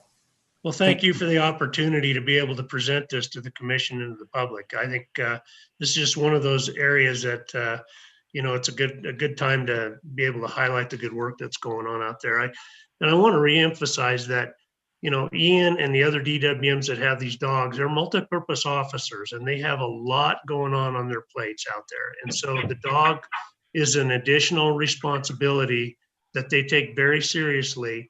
And they get all their other work done in addition to the dog. So they don't become special purpose, just dog handlers. They're still DWMs in their districts.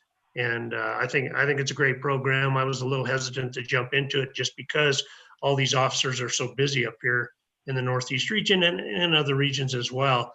But I think it's proven itself over the last 3 years to be a really great tool, and I'm fully sold on the program. So thank you very much. And we're getting a cameo of Samson.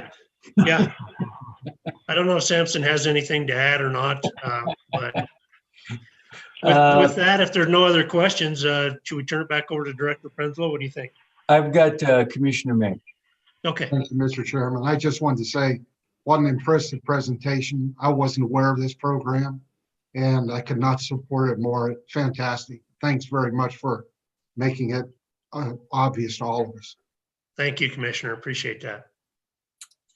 Thank you very much, Mark, for bringing this forward to us today. Fantastic program. Great job by you and all the officers. And it's really impressive how local law enforcement is utilizing the resources that we have and that we're able to help them out. So kudos to that. Thank you, Chairman. Director Prenslow. Thank you, Chairman. Mark, great job. Ian and Mark Lamb, thanks for popping in, and Samson, that's fun to see. I really appreciate that work. It would be remiss, Phil Garuli would really be mad at me if I didn't tell this quick story that you notice his dog name was Cy, and that's short for Safari Club International, SCI in Colorado Springs, because they donated the initial $10,000 to buy that dog. And so they had kind of nicely suggested we name it Cy, and Phil didn't really like that name, but I said, if you're going to give us $10,000, the dog's name is Cy. So that is one of the more unpopular decisions I've had to make, and Phil got over it. So since then, I think we've spent $50,000 fixing his truck up for the dog. So I think it's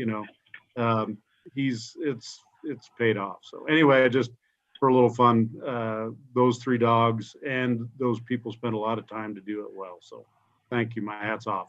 Last but not least, in these COVID times, it's pretty difficult to bring staff in front of you. I guess it's pretty easy via Zoom, but we're just trying to highlight just a few of the things. It's not all officers, not just DWMs, not just park rangers that are doing significant things. We'll highlight some more people. We had some staff that saved one of those boys' lives in Buena Vista just a couple of days ago. And so those things are ongoing every day. But I do want to highlight real quick, this employee actually works for Jeff, just thought it would be easier if I did it. So I wanted to let the commission know that we were recently notified that a paper co-authored by one of our aquatic researchers, Dr. Kevin Rogers, was selected as the best publication for 2019 in the North American Journal of Fisheries Management. The paper was about predicting persistence of Rio Grande cutthroat trout populations in an uncertain future. Another paper co-authored by Dr. Rogers on native cutthroat trout, and I'm going to, this is the title, Distinct Phenotypes of Native Cutthroat Trout Emerge Under a Molecular Model of Lineage Distributions. That's the title. I'm going to have him work on this title. Was published in the Transactions of American Fisheries Society. That paper received the award for the best genetics paper for 2019 for all American Fisheries Society journals. To wrap it up, having a single paper awarded for the best for the year in any fisheries journal is a major accomplishment, but getting two in 1 year is beyond belief. We're quite proud of Dr. Rogers and want to share that deserved recognition. I've not read those papers. I can't even pronounce the title. But if you know Kevin Rogers, which I do well, he's a better fisherman than anybody I ever met. So he's not just a researcher. He'll meet you out on the field and show you how to fish beyond your belief. So anyway, with that, my hat's off to Kevin, Ian, all staff that just go kind of above and beyond. So with that, thank you, Chairman, for the time. Thank you, Director Prenslow.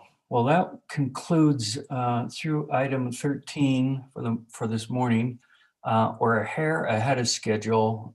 Like to kind of maintain that as our afternoon agenda is pretty full, including an executive session. So would there be any opposition to us breaking for lunch now and coming back at 1:15 instead of 1:30? Any commissioners or staff have issue with doing that? Sounds good. All right. Well, then, Dion, can you take us into break and we will reconvene the meeting at 1:15? I will do that.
Chair McDaniel, are you ready?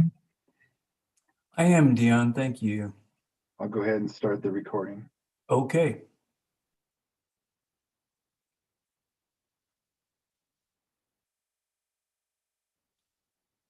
Well, good afternoon. We'll reconvene our meeting and we will move on to the next item number, which is number 14. And Krista, you still have the floor. And to remind everyone that we are still in final regulations and in action items. So go ahead, Krista. Great. Thank you, Chairman McDaniel. Yes, moving on to agenda item 14, which is chapter P1 and related provisions of chapter P7. This is an action item, also at final stage, step 2 of 2. And this relates to Fisher's Peak State Park. So as you'll likely remember, the Commission adopted emergency regulations in September to kind of provisionally open Fisher's Peak State Park. And these changes slightly modify and then make permanent those emergency regulations. And so you can see updated regulations for chapter P1, which is light blue in color on page 5 and 6. Some of the modifications from the emergency regulations include allowing up to 5 properly licensed, unlimited over-the-counter turkey license holders for the spring season to access Fisher State Park to hunt turkeys, allowing 1 properly licensed September limited archery, muzzleloader, or rifle bear license holder to access Fisher's Peak State Park to hunt bear, and let's see, allowing 1 properly licensed limited deer, archery, or muzzleloader license holder access, and finally allowing 1 properly licensed archery or muzzleloader elk license holder access. So the main changes, as you can see, are just increasing the hunting opportunities allowed. Also on chapter P7, which is gray in color on pages 4 through 7, you'll see Fisher's Peak has been added permanently to regulations requiring a $4 daily pass per person for all visitors 16 years of age or older, except those entering the park in a motor vehicle with a valid and applicable Parks Pass, or those entering the park with a valid and applicable annual Parks Pass receipt.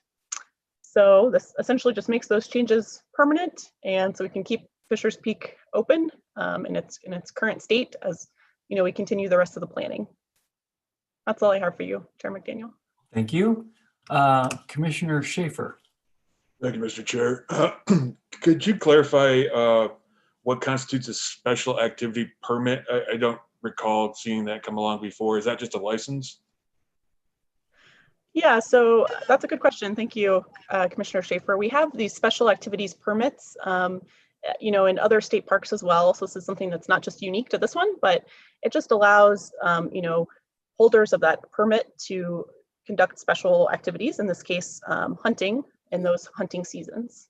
So it's just a way to, further ensure that the correct people are on the property, using it for the correct purposes.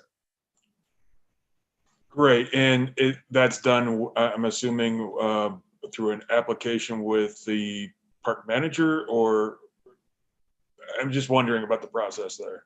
Sure, that's a good question. And maybe my colleagues can say a little more about that. I see Julie logging on there, but yeah, in this case, I believe it would be done through an application process. Julie, I don't know if you want to add in anything about that. Yes, thank you. Julie Cyber, Southeast Senior Wildlife Biologist. The way that we conducted it this year was that we had a drawing. Applicants could go ahead and get on a Google form that we put on the Fisher's Peak website. They put in for the drawing, and then we conducted a drawing for that, and then contacted individuals who were the lucky recipient for the special activity permit. So did I answer your question? Yeah, thank you. Thanks. Thank you. I have a question from Commissioner Haskett. I have a question regarding the hunting license also. So they buy a hunting license. Do they also have to buy a Parks Pass to enter the property? Yeah, that's a great question, Commissioner Haskett, and that is the case. Valid Parks Pass would still be required to hunt on Fisher's Peak State Park. Okay, thank you. Thank you. Seeing no other questions, this is an action item here on number 14. There was no request for public comment with regards to this item. So I would ask, is there a motion to adopt permanent park-specific regulations for Fisher's Peak State Park as proposed by staff? So moved. Second. Commissioner Hauser and Commissioner Schaefer. Oh, I see a hand up, Commissioner May. I was only going to move or second. Thank you, Mr. Chair. Thank you. I think we could probably do, any other further questions or discussion? Commissioner Hauser? Sorry, I couldn't get to my hand, my electronic hand fast enough. Maybe this is a naive question, but having been down there and roamed around recently or a couple months ago, I'm just wondering in terms of the access, I mean, is this day access?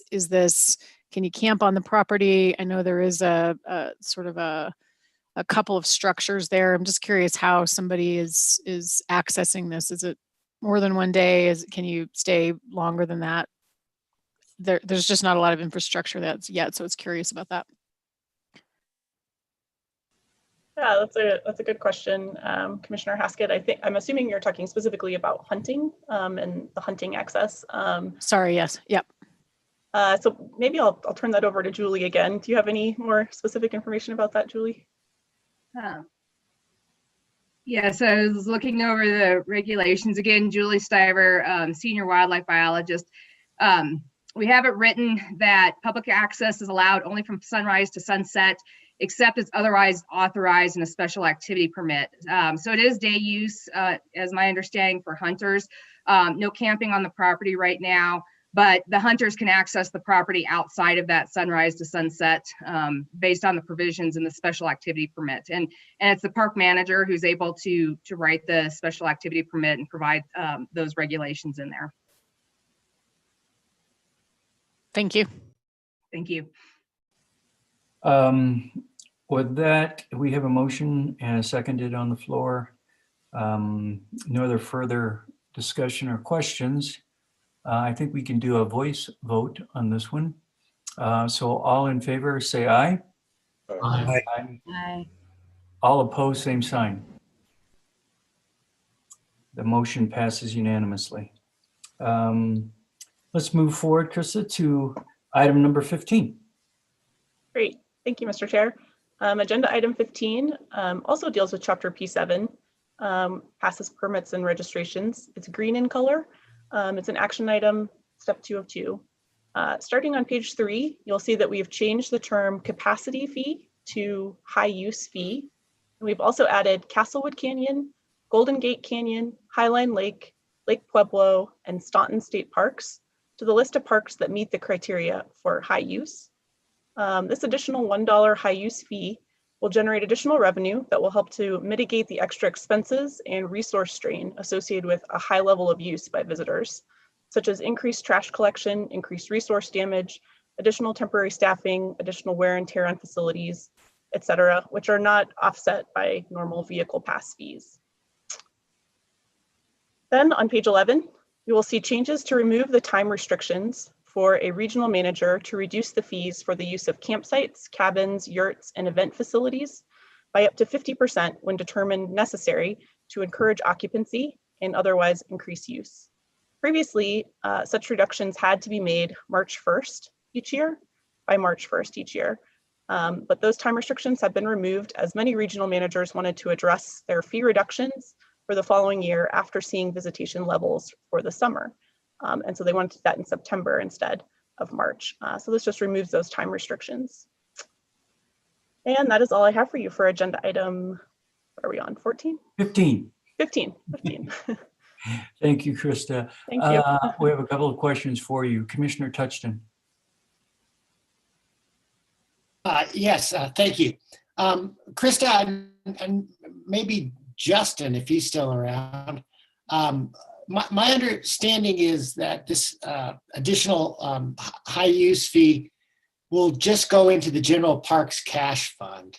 And I want to understand the mechanism that will direct the resources back to the park to address the problems that you mentioned, the extra trash pickup and extra need for wildlife officers and so on. So if someone could speak to that, how we make sure the extra resources we're collecting go back to the parks that were experiencing the high use. So I can take that if you like, Mr. Chair. Yes, please do, Justin. So yeah, there is no direct link between the high use fee and the budget of a park. It is taken and deposited in the state parks cash fund. It is then part of our internal budget process. The park managers that are experiencing these increased impacts should come forward with an internal budget or decision item to increase their operating budgets to address those impacts. Leadership team will review and make determinants on those allocations. So it's not a one-for-one direct link. As a park system that has some parks that have revenue in excess of operating expense and some parks that have revenue less than operating expense, we need to make these trade-offs between parks to ensure that the system functions as a whole. Does that answer your question, Commissioner Touchman? Yes, it seems, Justin, if I'm interpreting correctly, that the budgeting process at the discretion of the leadership team could send the resources back to the park that incurred the costs, the high use costs. So I think that did answer my question.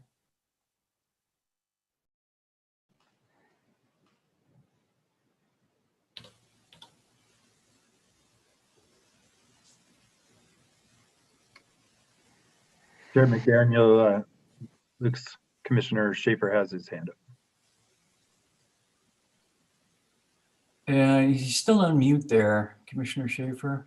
Yep, thank you. So my question, we all know what high use looks like, but is there a criteria set within park management plans that over X level of visitation, that's the trigger on it? I'm just wondering if there's any objective criteria that's being applied, or if we could in the future apply that so that there's an automatic way that parks are then enrolled in that program.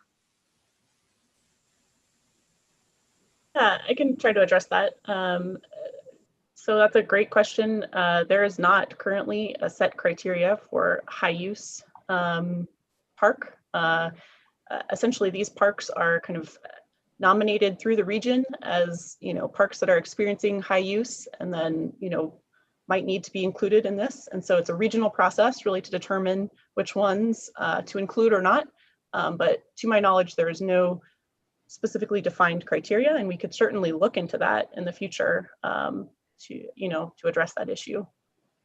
Yeah, I mentioned it twofold. One, it'd be great if there was a process that didn't require this every year.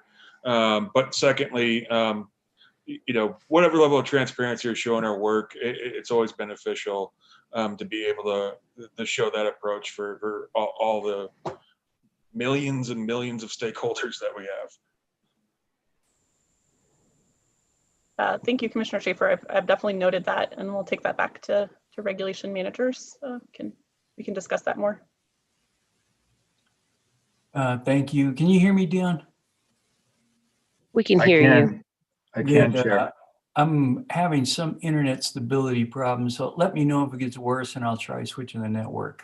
Until then, we'll keep going. Commissioner Adams. Yes, hello. I really appreciated Commissioner Schaefer's recommendation to identify the threshold that then, lets the public, again, know that we have exceeded visitation, and what does that actually mean? How are we tracking visitation is another question that I have. Beyond just the number of people, but actually by activity. I know that's challenging. But again, these comments that I have are more so focused on how do we communicate these needed increases, right? I believe and see that there's a need for increase based on even just the 8 years that I've been visiting our public lands here. But where I think we really have a rich opportunity is how we share these issues and challenges with the public, and putting it on our website is not sufficient. Our website, as everyone knows, we're in the process of updating and strengthening. It's very difficult to find information, and it also puts the onus on our constituents to find out what we're doing versus us really being on the proactive side, sharing what we're doing, why we're doing, and what are the ways that different constituents can support CPW so we don't have to do these types of increases moving forward. And when I had a pre-session with Mark Leslie, this was another issue that came up, and how we are communicating to low-income communities about the discounted passes, et cetera, and those types of programs.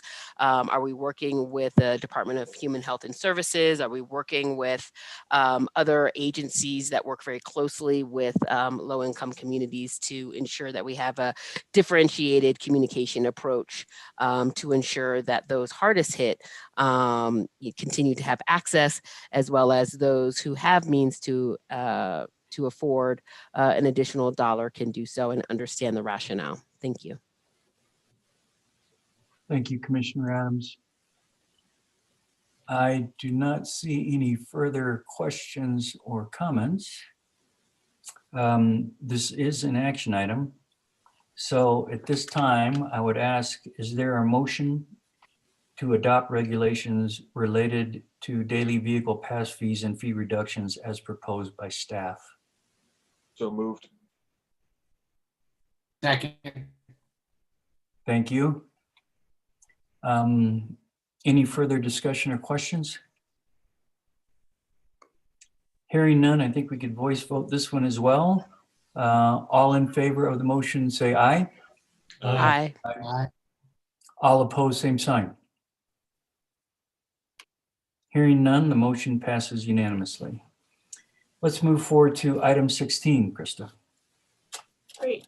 Thank you, Mr. Chairman. Item 16 relates to Chapter W1, which is our fishing chapter. So this is the annual review of fishing regulations. And as mentioned, this is an action item, step 2 of 2. It's a blue document, I believe. So I'll just go through these relatively quickly, as there are a lot of different changes that have been made, and we, this is a final stage, but I'm happy to go back through any more in detail if we need to. And I do want to apologize. It looks like our numbering was slightly off. The version that maybe was sent to you all and is online, the numbers are slightly different than the page numbers are slightly different than what's in the agenda. So I apologize for that. If you just subtract 1, it should work. But anyway, the first one is clarifying the criteria for establishing an emergency closure of fishing waters. This is on page 5 and 6 of your document. The next item is establishing a limited harvest limit for mountain whitefish statewide. So that would be on page 9 there. And then the next thing is new regulations for selected streams in the Southwest region to protect Colorado River cutthroat trout and Rio Grande cutthroat trout conservation populations. And these regulations you can find throughout the chapter. These are based on several different streams throughout the Southwest region. And for all of the recommended streams, they propose adopting regulations that specify fishing is by artificial flies and lures only, and that all cutthroat trout must be returned to the water immediately upon catch. So you'll notice those changes throughout the chapter. Next, we have restricting bass fishing and revising the bag and possession limits and minimum size requirements for crappie and red ear sunfish at Berthoud Reservoir on page 14. And then we have implementing a 10-inch minimum size limit for crappie at Bodeker Reservoir in Larimer County. It's on page 16. Next, shortening the fishing closure dates on the Colorado River below Shadow Mountain Reservoir to October 15th through November 30th on page 21. And then implementing the minimum size and bag limit regulations for walleye at Horseshoe Reservoir to mimic the existing Boyd Lake walleye regulations. That's on page 34. And eliminating the special regulations for largemouth and smallmouth bass at Lagerman Reservoir in Boulder County, page 38. Implementing minimum size and bag limit regulations for walleye at Lake Loveland that mimics Boyd Lake and Horseshoe Reservoir. It's on page 39. We have new regulations for 2 different Meadow Creek reservoirs, The first revises the bag and possession limit and minimum size requirements for tiger trout at Meadow Creek Reservoir in Grand County to 1 fish greater than 18 inches in length. It's on page 41. The second reduces the bag and possession limit for trout to 2 fish at Meadow Creek Reservoir in Jackson County on page 41. And we have added regulations to prohibit angling at Webster Pond in Boulder County. This is on page 46. And we have also added East Fork Roaring Creek to the current Roaring Creek regulations, limiting fishing to artificial fly and lure only and requiring that cutthroat trout be returned to the water immediately. That's on page 51. And all those regulations will be effective April 1st, 2021. That is all I have for you for agenda item 16. Thank you, Krista. We have a couple of questions for you. First is Commissioner Garcia. I would move the adoption of all of the recommendations of the division relating to Chapter 1, W1 fishing. And I would add to that that I attended all 4 of the regional virtual meetings on these new proposals and their aquatic teams. And a big shout out, thank you to all the aquatic groups around the state for all this work. Thank you. Thank you, Commissioner Garcia. Commissioner Haskett. I will second his motion. Thank you. Before moving forward, I have additional, well, you just dropped off Commissioner Schaefer. No question? Actually, I did. I didn't drop my hand. So, my question is somewhat related to this. It was raised by the emergency closure regulation. I'm just wondering, as sort of a future point of reference, if we could have a presentation or an update, written form, whatever, regarding what would be the potential triggers regarding emergency closures related to the fires. I know it's been a big point of concern in the angling community, water providers, et cetera. It'd be great to know what that process might look like, and if the commission has a role in it whatsoever. So thank you. Thank you. We will note that request and figure out how we can get that in front of the commission, Commissioner Schaefer. I have a motion, and I'm going to read that motion just so everyone make sure they understand what we're voting for. It is agenda item 16. It is a motion to adopt annual changes to Chapter W1 as proposed by staff. I think we could probably do a voice vote on this one as well. There was no public comment submitted on this item. So with that, everyone in favor, please say aye. Aye. Aye. All opposed, same sign. Motion passes unanimously. Okay, Krista, on to item 17. Great. Let me just scroll down here. All right. Agenda item 17 is Chapter W3, fur bearers and small game, except migratory birds. This is a final stage action item, step 2 of 2. This is our annual review of turkey regulations, and it's purple in color. Starting on page 4, you can see that we've updated the season dates for the 2021 spring and fall turkey seasons. In addition, on page 5 and 6, you will see that we split the spring turkey license on the Beaver Creek State Wildlife Area and Table Mountain State Trust land into 2 seasons. The first season has a quota of 5, and the second season has a quota of 10. This is on pages 5 and 6, as I mentioned. We also created a youth-only turkey license for this area that spans the whole season with a quota of 10. In addition to those quota changes, the quota for the spring season in Game Management Unit 35 and 36 has been increased from 10 to 20, and the quota for the spring season in Game Management Unit 44 has been increased from 30 to 40. And the quota for the spring season in Game Management Unit 140, Lake Dorothy State Wildlife Area only, has been reduced from 55 to 30. In total, the quota for the spring season is being reduced by 5 to 1,700. For the fall season, in addition to changing the season dates, the quota for GMU 139 has been reduced from 15 to 10. In addition, in total, the quota for the fall season is being reduced by 5 as well, to 795. These regulations will be effective January 1st. That's all I have for you. Thank Mr. you, Chair. Christina. I don't see any questions for you. Any commission discussion on the item other than questions for Krista? Seeing none, I'd ask, is there a motion to adopt annual changes to turkey regulations in Chapter W3 as proposed by staff? All right, Chairman McDaniels, I was not quick on the draw on finding the raise hand button. But thankfully my voice still worked. So I just had a quick comment and question, not so much question, but just an issue that I want to make sure is raised as it relates to the youth outreach hunting licenses. I noticed that those were on a first come, first served basis to qualified organizations. And I had a couple of questions or things that I would love the agency and Krista and her team to consider moving forward. One, is it equitable to have a first come, first served process versus a process that allows all interested parties to be vetted and considered? My concern is those organizations who have traditionally knew about this program, is activated in this program, will continue to do so. And unfortunately, that will make a disadvantage for organizations who are maybe newer to the process or organizations. And so there's that piece. So just reconsidering the first come, first serve component of the regulations.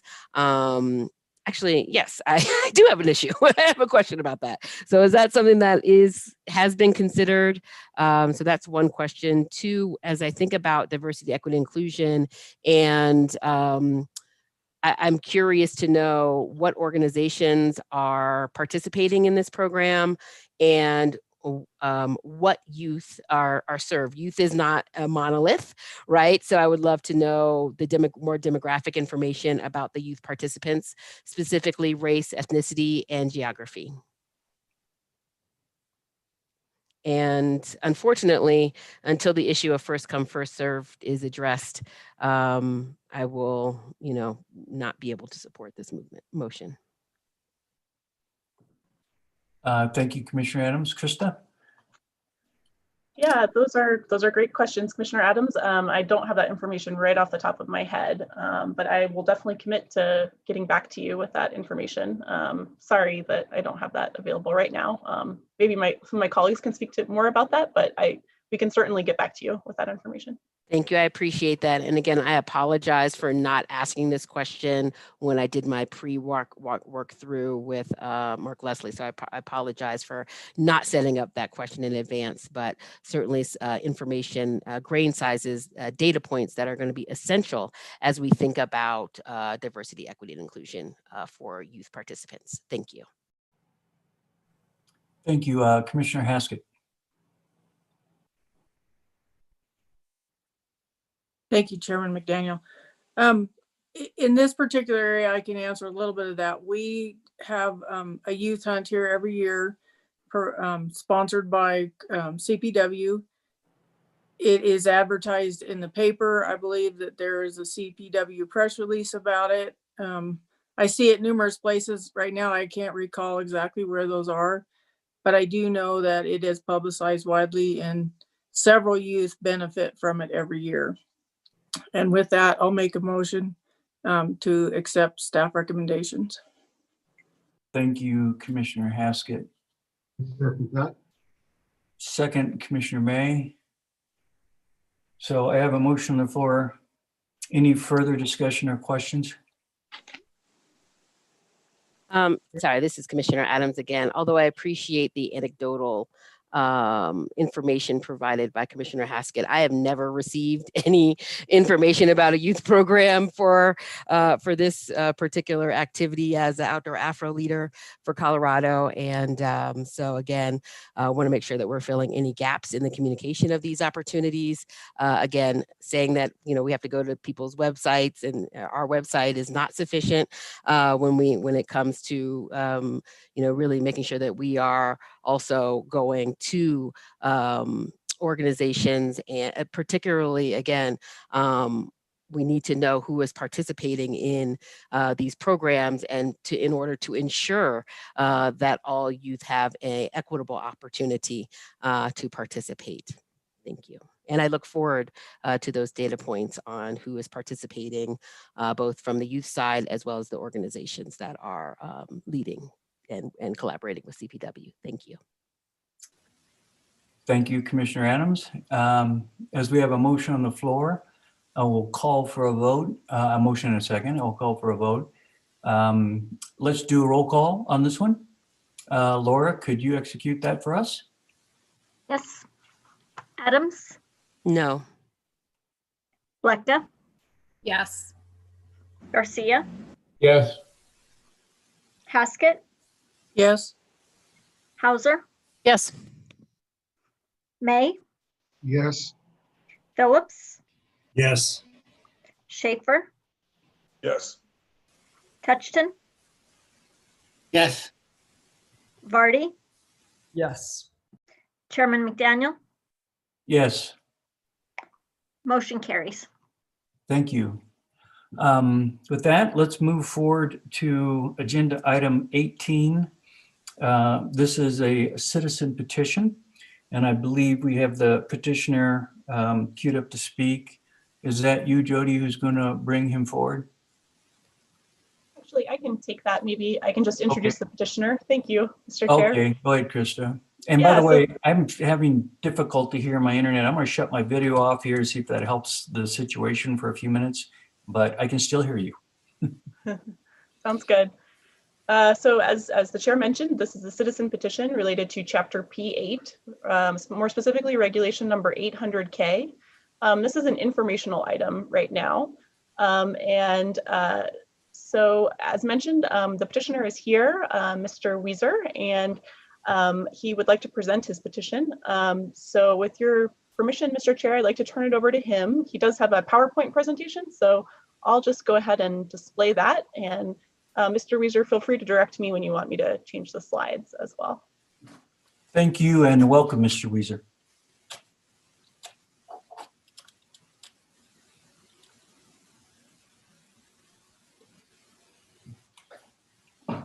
Let's see if we can get you unmuted there. There we go. Thank you. I'd like to start with slide 1. Yeah, let's see if I can just get this in presentation mode. Sorry, it's always slightly more complicated than I would like it to be. My name is Guy Weiser. I am living in Durango. My petition is to add racing shells and recreational singles to the list of watercraft exempted from the inspection in Parks Chapter 8, Regulation 800K. If I could have the slide 2. Currently, there are 10 types of watercraft that are exempted from inspection under this regulation. And these are the only watercraft in Colorado that are exempt from the mandatory inspection laws and regulations. You can see the list there. Slide 3, please. And just some information about the sport of rowing. Rowing has several different event categories, and the events are separated as sweep, where each rower has a single oar that's about 12 feet long, and sculling, where each rower has 2 oars that are about 9 feet long. And the number of rowers can vary between 1, 2, 4, or even 8 rowers. Next slide, please. And the word shell, and referring to rowing shells, is because shells used to be made of thin layers of cedar and are currently made of fiberglass and carbon fiber. Rowing is desirable on calm water because of the low height of the outriggers above the water surface. If I could have slide 5. And to distinguish a rowing single from a recreational single, it's the length and width of the hull. The racing singles are narrower, a bit longer, to be able to go faster. The recreational singles have a wider beam and a bit shorter for greater stability. Slide 6, please. And rowing shells are not stored in the water, but removed after each use. Recreational and rowing singles with one person range in length from 20 to 26 feet and weigh between 30 and 50 pounds, typically managed by one person. They're stored on racks or transported to a lake on top of vehicles and stored off-site. Forget it, slide 7. This is a listing of the rowing programs within the state of Colorado that I'm aware of.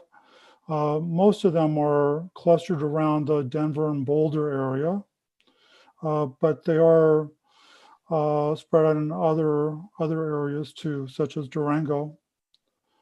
Slide 8, please. These are the 8 reasons that are listed for exempting the 10 types of watercraft from inspection. And rowing shells and recreational singles satisfy all 8 of these requirements, such as being hand-launched and hand-powered, not having a marine propulsion system, not having an interior water holding compartment. They don't stay in the water long. They don't typically stay stationary in the water. Hopefully, if we're moving along, they're not anchored. They're dried out before being stored or removed, and they don't provide risk of other boaters or anglers from not being inspected. Could I have slide 9? And so the petition again is to add rowing shells and recreational singles to the list of watercraft exempted in Chapter 8, number 800K.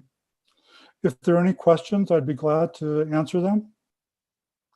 Thank you, Mr. Weiser. We have Commissioner Garcia. Okay. And I thank the commission very much for your consideration.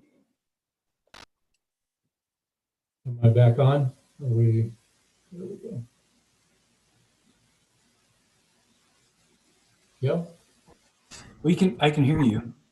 Okay. Yeah, screen's not showing any video.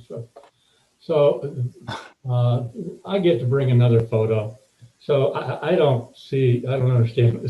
To me, this is such a no-brainer that I'd like to hear, I guess, from the division if there is any objection to this. But more importantly, maybe we need to do something to redefine this instead of having all of these defined or specific kayak, canoe, raft. The picture you're looking at is me. I think it could be my wife. Sometimes she steals my boat. That is an Adirondack guide boat. And so you would think it's a canoe, except that it has oars instead of a paddle. And so much like a rowing shell, actually, I think rowing shells and sculls should be banned and only allowed on the St. Charles and Boston. But if we're going to let you guys if we're going to let you row out here, then I think that we should probably exempt you from this examination or inspection. So anyway, if we're going to do this, then I want to add Adirondack guide boats, unless we can come up with some way not to have to come back every time somebody realizes that they have a boat that may not specifically be included in this list of 10. And also, we shouldn't have odd numbers if we're going to have it. So if you do rowing shells and Adirondack guide boats, we'd be up to 12. Thank you, Commissioner Garcia. As a matter of procedure, just so everyone knows, a motion is only necessary on this item 18 if the commission intends to deny the petition. Right. Otherwise, only general consensus or direction needs to be provided today, and the petition would continue to move forward with the agency and end up in front of you as a final regulation at a future meeting for us to take action on. I believe, Krista, I'm sure you took note of Commissioner Garcia's request with regards to the definition, and maybe you could incorporate that in addition later. I believe I had additional, or we do have a couple of additional commissioner comments. Commissioner Touchton. Yes, thank you, Mr. Chair. These might be requests for more information before we take final action on this position to Krista and or the petitioner. So I've got two questions. One is on the list of things that we've thought about when we exempted boats, like they're in the water a short amount of time. I was looking for whether those boats travel to other states, because my understanding was that we don't want to bring new aquatic nuisance species into Colorado. And therefore, a key consideration is how often the boat leaves the lake that it's, sort of home base, and might bring some pest from a different area into our environment. And in that regard, frankly, I thought rowing equipment might be a bit higher risk than some of these other things, because I know you like to have regattas or rallies or whatever they're called in places like the St. Charles River. And so I wanted to know about the travel, if that makes rowing equipment a higher risk than, say, somebody's paddleboard that just stays on the same lake all summer long. The other question I have is how big of a pain in the butt is it really to get inspected? I haven't experienced this personally, but I see the check station at my reservoir all the time, and it appears to be about a 2-minute inconvenience. And so I'd like more information on whether or not it's actually inconvenient to have your boat inspected, just to be sure that we're, practicing good exotic species management, whether or not just a 2-minute thing is worth even a small risk. So those are my questions I'd like more information on before we go forward with this. Thank you. Krista or the petitioner, Mr. Weiser, either of you want to respond?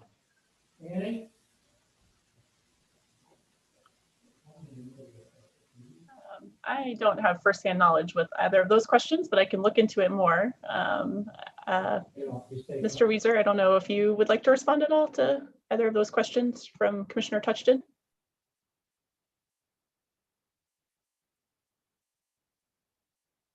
I don't think he can hear you for some reason there, Krista. That's too bad. Let's see. Well, I can say we can look into it more and get back to you before the next commission meeting. Okay. This is Reed. I can answer those. Oh, okay, great. Thank you. Good afternoon, everyone. Reed? Yes. This is Reed DeWald, Assistant Director for Aquatic Terrestrial Natural Resources.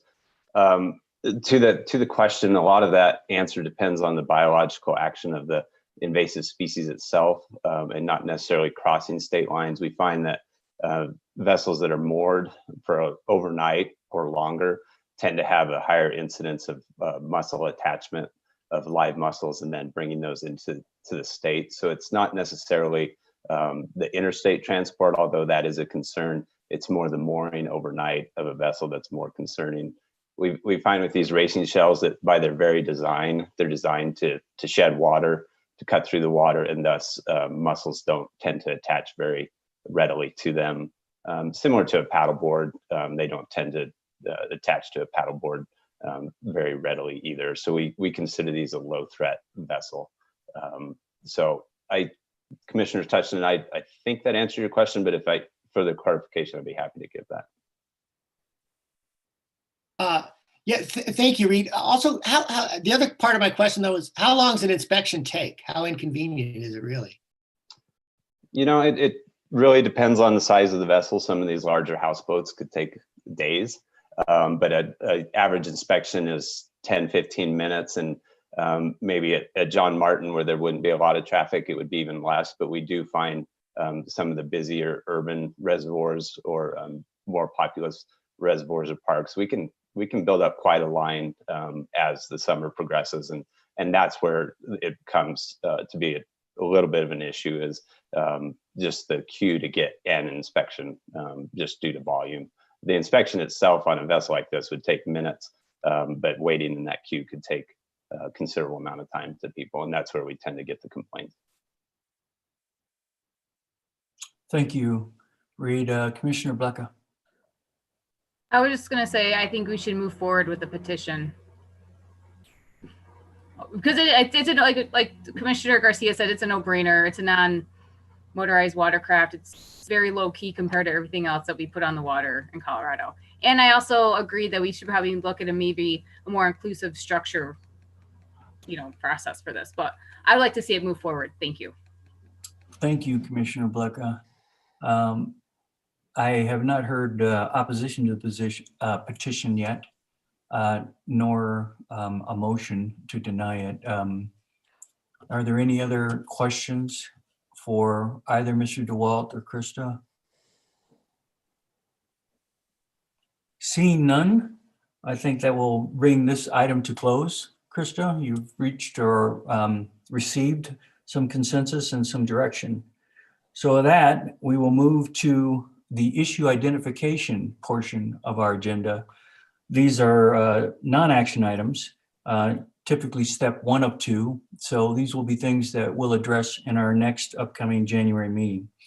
So let's move to item number 19. Krista? Great. We have agenda item number 19, chapter W0, general provisions. Again, this is at issue stage, step 1 of 2. First topic addresses adding several species of crustaceans to the list of aquatic wildlife that may be possessed in Colorado. In 2018, CPW converted the prohibited species list to an allowable species list for possession of aquatic wildlife. 3 species of crustaceans were inadvertently left off the allowable list, even though they were not prohibited. These include freshwater shrimp, commercially available brine shrimp, and commercially available krill. Brine shrimp and krill are commonly used as feed for early life stage fish at CPW and at private aquaculture facilities. Freshwater shrimp, commonly called scuds, are ubiquitous in Colorado and commercially sold for feed in ponds. Staff recommend adding these 3 species to the list of allowable species for possession on either side of the Continental Divide in regulation number 12 C2B. The Fish Health Board met on Wednesday, November 4th and voted in unanimous support of these changes. The next issue affects implementing a quarter-mile hunting closure around Guanella Pass and Kenosha Pass. Guanella and Kenosha Passes are popular recreation locations for hiking, camping, skiing, mountain biking, leaf viewing, etc., and have seen a substantial increase in the last 5 to 10 years and an even greater increase in the last year in observed use. Game management units 39, 46, 500, and 501 span both passes, and big game, small game, waterfowl, and waterfowl are hunted in these areas. There have been conflicts between hunters and non-hunters in these areas, and staff recommend enacting a quarter-mile hunting closure around both passes, excluding private lands, similar to other hunting closures along the Front Range. The next issue involves creating a new bighorn sheep game management unit, S86. In March of 2020, CPW transplanted 20 bighorn sheep to the Bar Nothing Hermosillo Ranch. And once a self-sustaining bighorn sheep population is established there, CPW would like to allow public and private hunting opportunity on the ranch under option C of the Bighorn Sheep Access Program.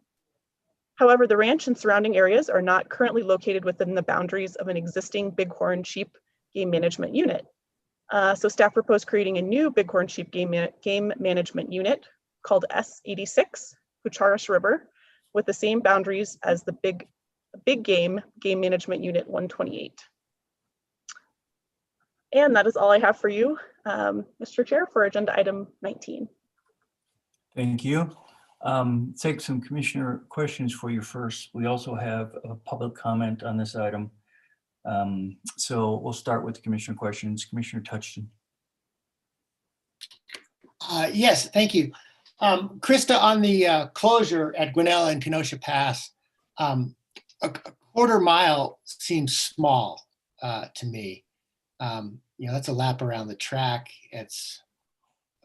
Bullets travel much farther. I don't know the exact situation, but I imagine you can see farther than a quarter mile. And I just don't know if that's going to be effective if safety is the concern. It's certainly not effective to have a quarter mile closure. And if it's just people seeing something or user groups conflicting, a quarter mile seems small. So as that issue progresses, I would urge people to look at whether that is actually going to be effective at solving the conflicts or the safety concerns that have arisen. Thank you. You have any comment to that, Krista, or anyone on staff, or should we move forward to the public comment, which I believe is addressed to the same issue? Yeah, I believe that Mark Leslie, Regional Manager Leslie there, might have some additional information about that. Am I correct? Yes, that's correct. It's Mark Leslie, but I think it might be better to wait for Mr. Banowski's comment and then I can respond. And I think Shannon Schaller is available as well. So thank you.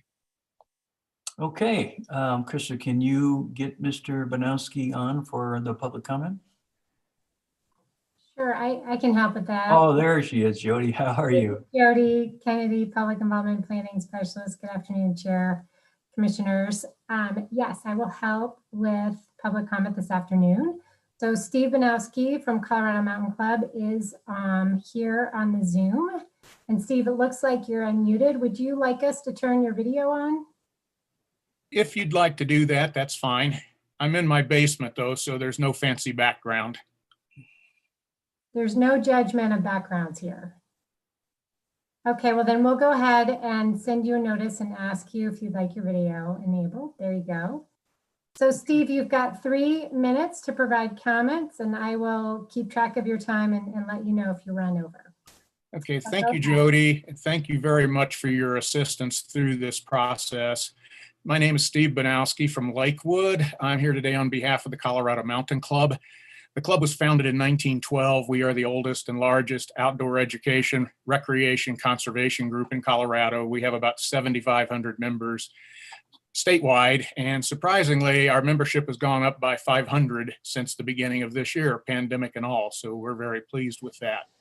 My role is as the statewide senior member activist for conservation. I work closely with and for Julie Mock, our conservation director, and also I run the Denver group or chapters conservation program. The club has 2 concerns about the proposed closure on Guanella and Kenosha passes.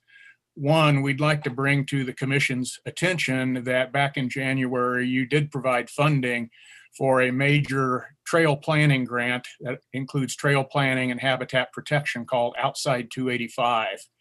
And the club would very much like to see that planning process proceed to fruition so that the commission gets maximum return from the dollars that you have expended for that. And the CPW's Northeast region through Ben Plankus, Regional Trails Coordinator, and a couple of wildlife officers is one of the 3 lead stakeholders in that group. The club is another stakeholder and we are actively participating in that. The second concern we have was actually Commissioner Touchton hinted at. Guanella Pass and Kenosha Pass are very high use, high intensity, density recreation areas.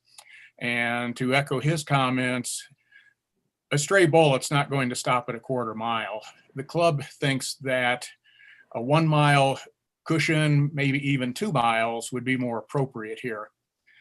One thing I have noticed about this is that I can't tell that this issue has been referred to the Recreational Trails Committee for their discussion. Rather, it's come directly to the commission. Their last meeting was in September. I missed the first hour due to another commitment, and so I've not seen minutes, but this issue was not on their agenda. And I think it's a little premature to be bringing it to the commission. I'd recommend that the Recreational Trails Committee be allowed to discuss this issue and get feedback from the recreation community.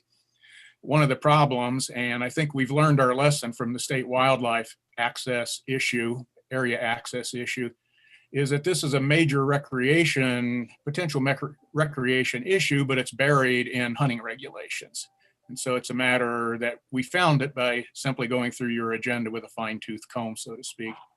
But again, our primary purpose presenting today is that we would like the outside 285 process to continue and come back to the Recreational Trails Committee and ultimately to the commission with some recommendations as to habitat protection, as well as new trails in that corridor area, which does include both passes. Again, thank you for the opportunity to offer these comments. I'm happy to answer any questions commissioners may have.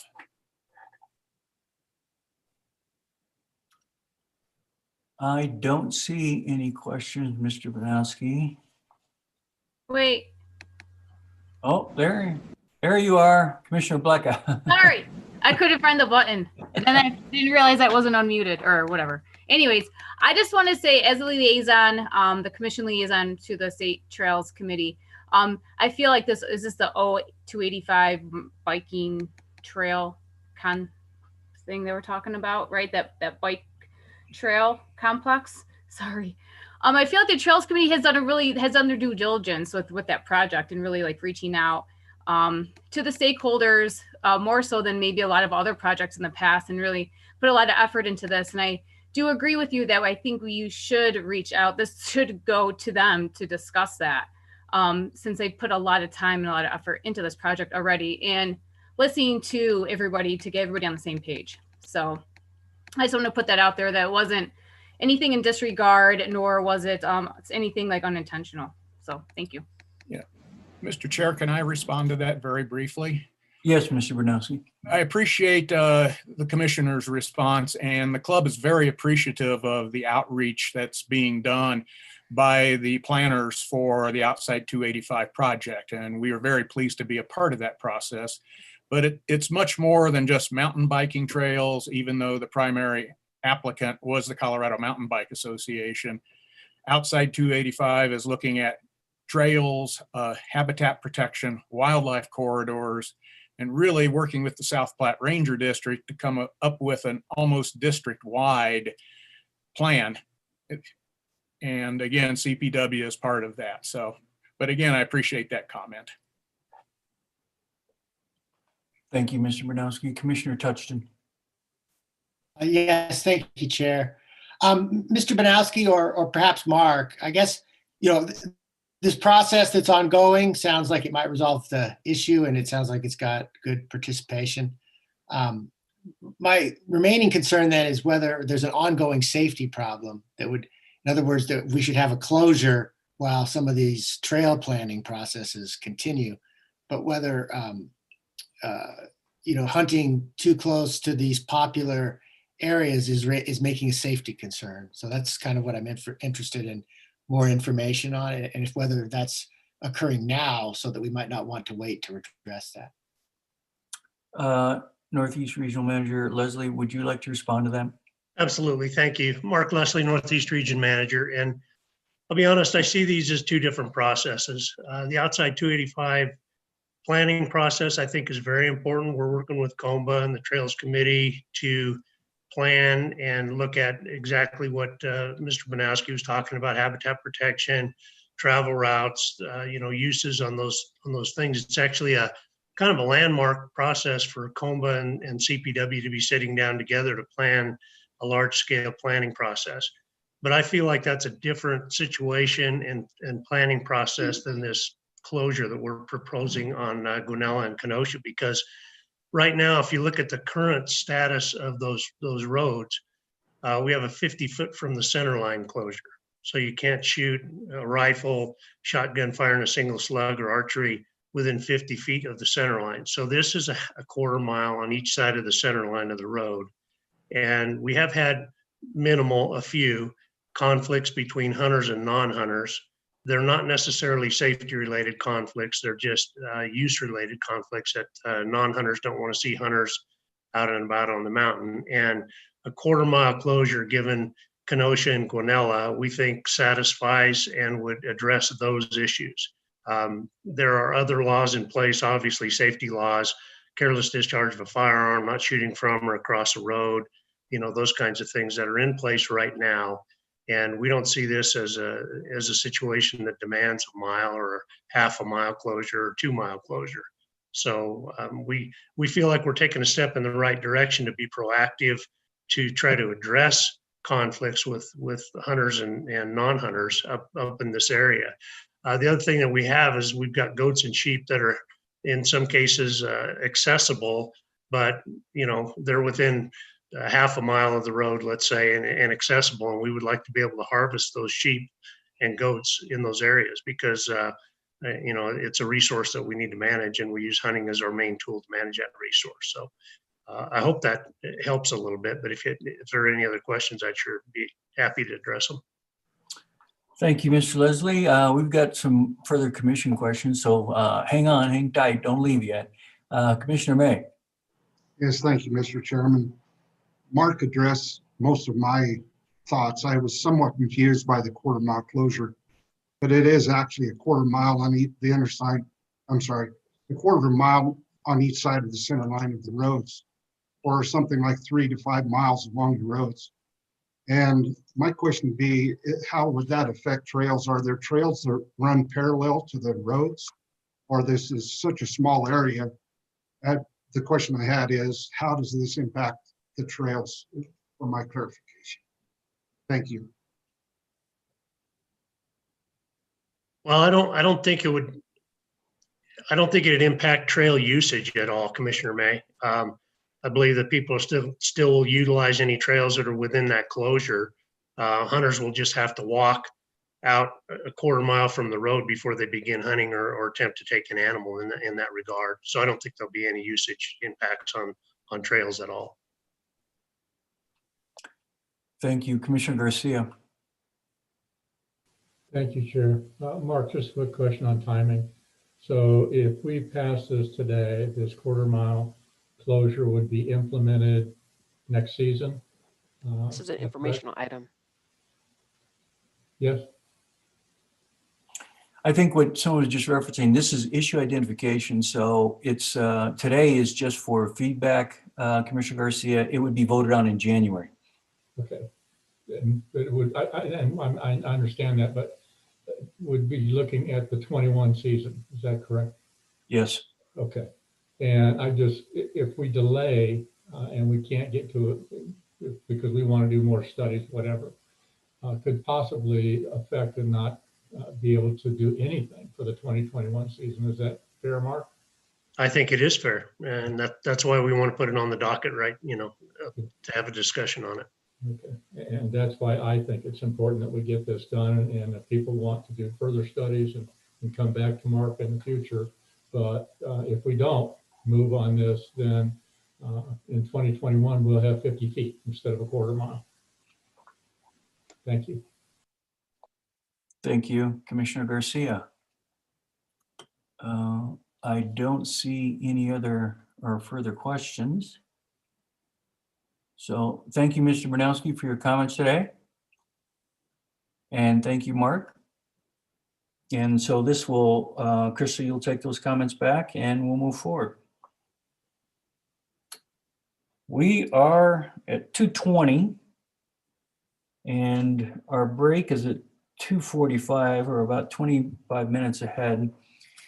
It depends. Krista, the next item was actually scheduled for 50 minutes for you to go through.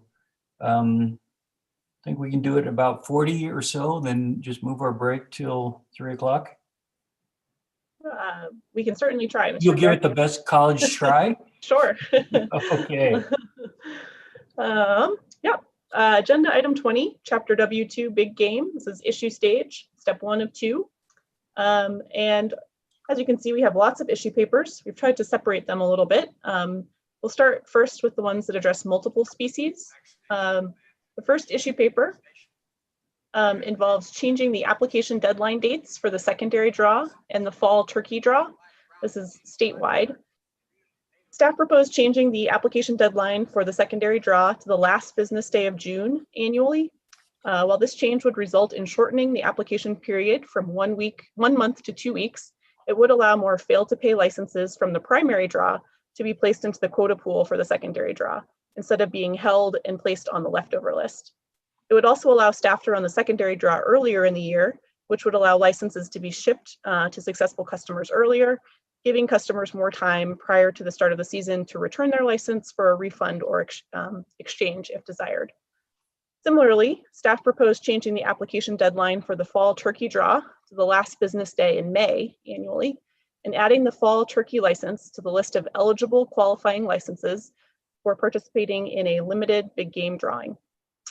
This would result in shortening the fall turkey draw application window from 2 months to 1 month and moving the application period to the month of May.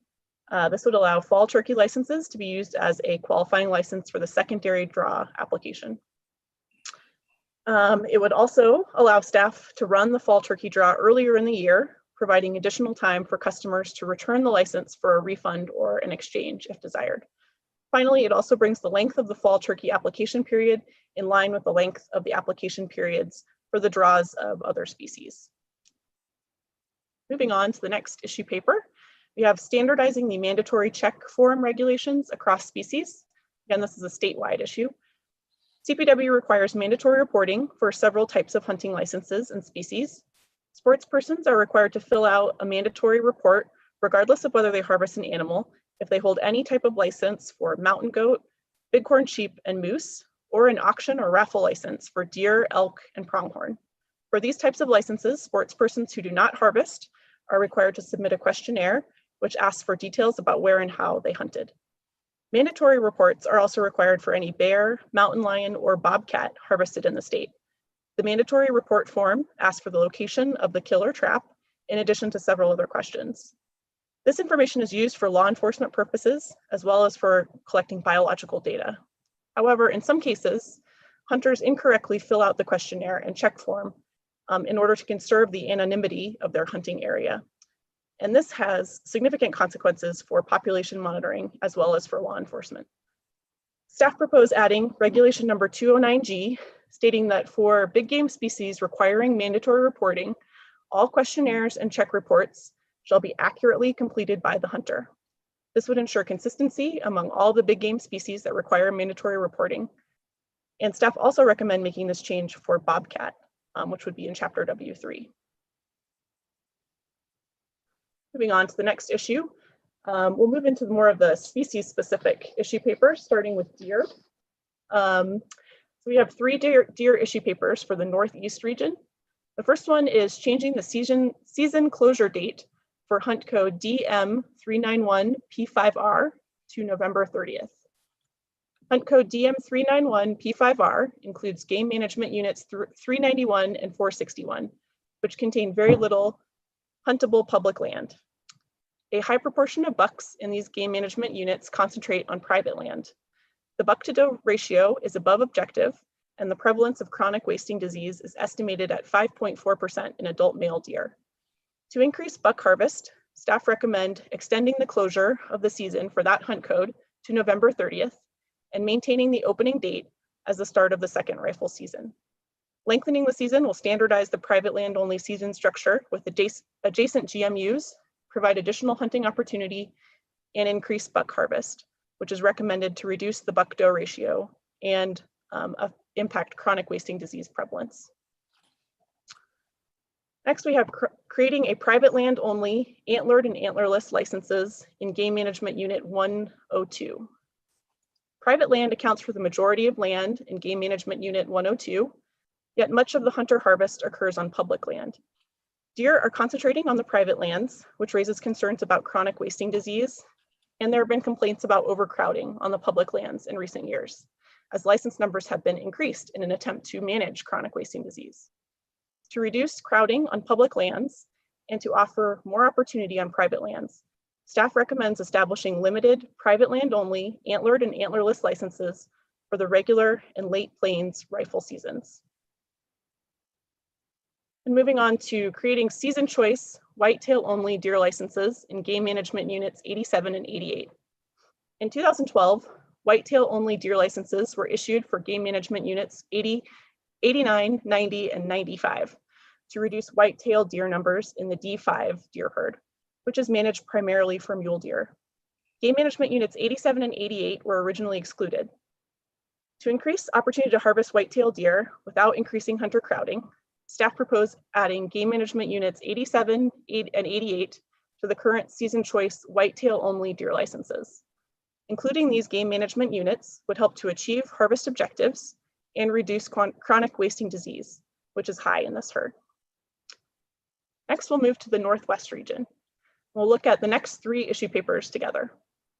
They all involve creating a 4th rifle season antlerless deer hunt codes in the northern portion of game management units 4, 11, and 211 to manage for chronic wasting disease.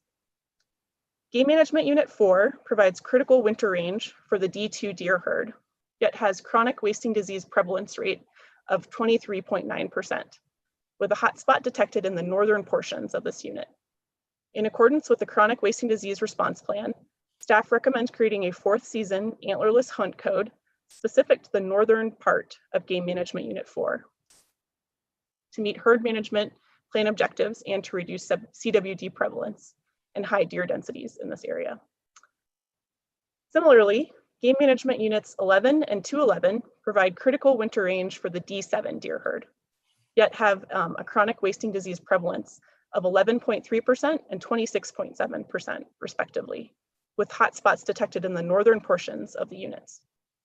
In addition, there have been significant losses in the quality and quantity of winter range, which concentrates wintering deer into smaller patches of the landscape, creating further transmission of chronic wasting disease in malnourished deer. In accordance with the new herd management plan and the chronic wasting disease response plan, staff recommends creating a 4th season antlerless hunt code specific to the northern part of GMU 11 and a 4th season antlerless hunt code specific to the northern part of GMU 211. Still in Northwest region, we have 5 more issue papers that we'll look at together. These all involve creating private land only either sex deer hunt codes for the 4th rifle season in game management units 3, 301, 4, 441, 5, 11, 211, 12, 13, 23, and 24. Deer are distributed across the winter range during the 4th rifle season in these game management units, but a large portion of the land in these units is privately owned. Chronic wasting disease surveillance showed relatively high prevalence rates, with hotspots in several areas where the land ownership is predominantly private. Staff recommend creating separate 4th season either sex private land only hunt codes valid for GMUs 3 and 301, GMUs 4 and 441, GMU 5, GMUs 11 and 211, and GMUs 12, 13, 23, and 24 to help distribute harvest, provide additional hunting opportunity, achieve herd management plan objectives, and achieve desired management objectives relating to chronic wasting disease. Next, we'll move on to the Southeast region. We have 1 issue paper related to deer, which involves converting the hunt code DF481L1R into DF481P5R. While the population of deer in the D5 deer herd has decreased and is below population objective, year-round densities of deer in the urban areas of Salida and Buena Vista have increased in recent decades. The DF481L1R hunt code was established to target urban deer and reduce human conflict. However, CPW staff believe it would be more effective to convert it to a private land only hunt, as deer occurring on public land in the far north of the boundary are being disproportionately targeted by the hunters instead of the urban deer. So as a result, staff recommend converting DF481L1R to DF481P5R with the same boundaries. Next, we'll move on to elk. First of all, in the Northeast region, we have 1 issue paper It involves changing the season dates for the hunt code EF009L1R to September 1st through November 30th and making it a List B license. Game Management Unit 9 is primarily private property and city or county-owned lands in Larimer County. The elk herd has grown in size to 250 to 300 animals, and the cow elk population has become permanent in that unit. And there have been increasing game damage issues and conflicts with landowners. To increase the number of cow elk harvested, staff recommend converting EF009L1R from List A to List B license, which means that a hunter may obtain 2 licenses instead of 1, and also lengthening the season to run from September 1st through November 30th. As a secondary alternative, staff recommend lengthening the season to run from September 1st through November 30th, but maintaining its List A status. Moving on to the Southeast region, we have one issue paper, which involves changing the season dates for the hunt code EF085L1R to December 15th through December 31st. The E33 elk herd contains game management units 85, 140, and 851, and has a population objective of 14,000 to 16,000 elk. Historically, the population was over objective, but after several years of increased harvest, the population has been successfully decreased. EF085L1R is currently valid from January 1st to January 31st. Landowners have expressed concern, however, about the hunting season pressure during the January season, and staff proposed changing the season dates to December 15th to December 31st to retain hunter opportunity on private land, but remove the January season. Moving on to the Southwest region, we have 3 issue papers that address elk. The first one is converting either sex muzzleloader, first season rifle, and fourth season rifle elk licenses in Game Management Unit 70 to sex-specific licenses. The E24 elk herd has been below population objective for the past 2 years. In 2017, either sex rifle and muzzleloader licenses were changed to sex-specific licenses in all of the game management units in E24, except for Unit 70. In 2020, the over-the-counter either sex archery licenses were converted into limited sex-specific licenses. Staff recommend changing the rifle and muzzleloader either sex licenses in Unit 70 into specified antlered and antlerless licenses to better control cow harvest in this unit. Next, we have eliminating the hunt code EF074P5R. The hunt code EF074P5R was created in 2006 to address agriculture conflict along the Animas River. Since that time, elk populations have decreased, and so have the agriculture conflicts. The herd management plans for E30 and E31 elk herds were revised this year with new population objectives that place the populations below objective. There was also overwhelming concern from the public about low elk numbers in these areas. Staff recommend eliminating the hunt code EF074P5R to decrease elk hunting opportunity and to increase elk population numbers in this area. Next, we have converting all antlerless elk List B licenses in Game Management Unit 521 to List A licenses. Game Management Unit 521 is part of the Grand Mesa elk herd. The herd management plan calls for maintaining a stable elk population. However, over the past 10 years, the population has declined to approximately 15,300 elk. CPW staff observations, as well as comments from hunters and outfitters, highlight that the population of Unit 521 is especially too low. Rifle and muzzleloader antlerless elk licenses were reduced over the last several years in this game management unit. To better align with the strategy of reduced antlerless harvest, staff recommend converting all of the List B antlerless elk licenses to List A, meaning that a hunter could purchase only 1 license for Unit 521 instead of 2. Next, we'll move on to pronghorn. We'll start in the Northeast region.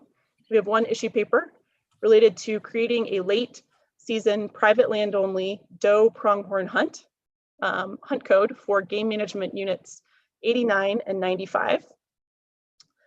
There have been a growing number of complaints from landowners about the large pronghorn populations and game damage in game management units 89 and 95. As a result, staff recommend creating a late season, private land only pronghorn doe hunt code in units 89 and 95, with a season valid from November 1st through December 31st to provide additional doe hunting opportunity while addressing landowner complaints. Then in the Southeast region, we have 2 issue papers. The first one involves changing PH 39 archery licenses from unlimited to limited draw licenses and removing Game Management Unit 561 from the list of valid units for either sex unlimited pronghorn archery license. The PH 39 pronghorn herd is currently at population objective, but below the sex ratio objective. The game management units in PH 39 are currently included in the either sex over-the-counter archery licenses, and participation in the over-the-counter archery season in these units has increased by 400% since 2010.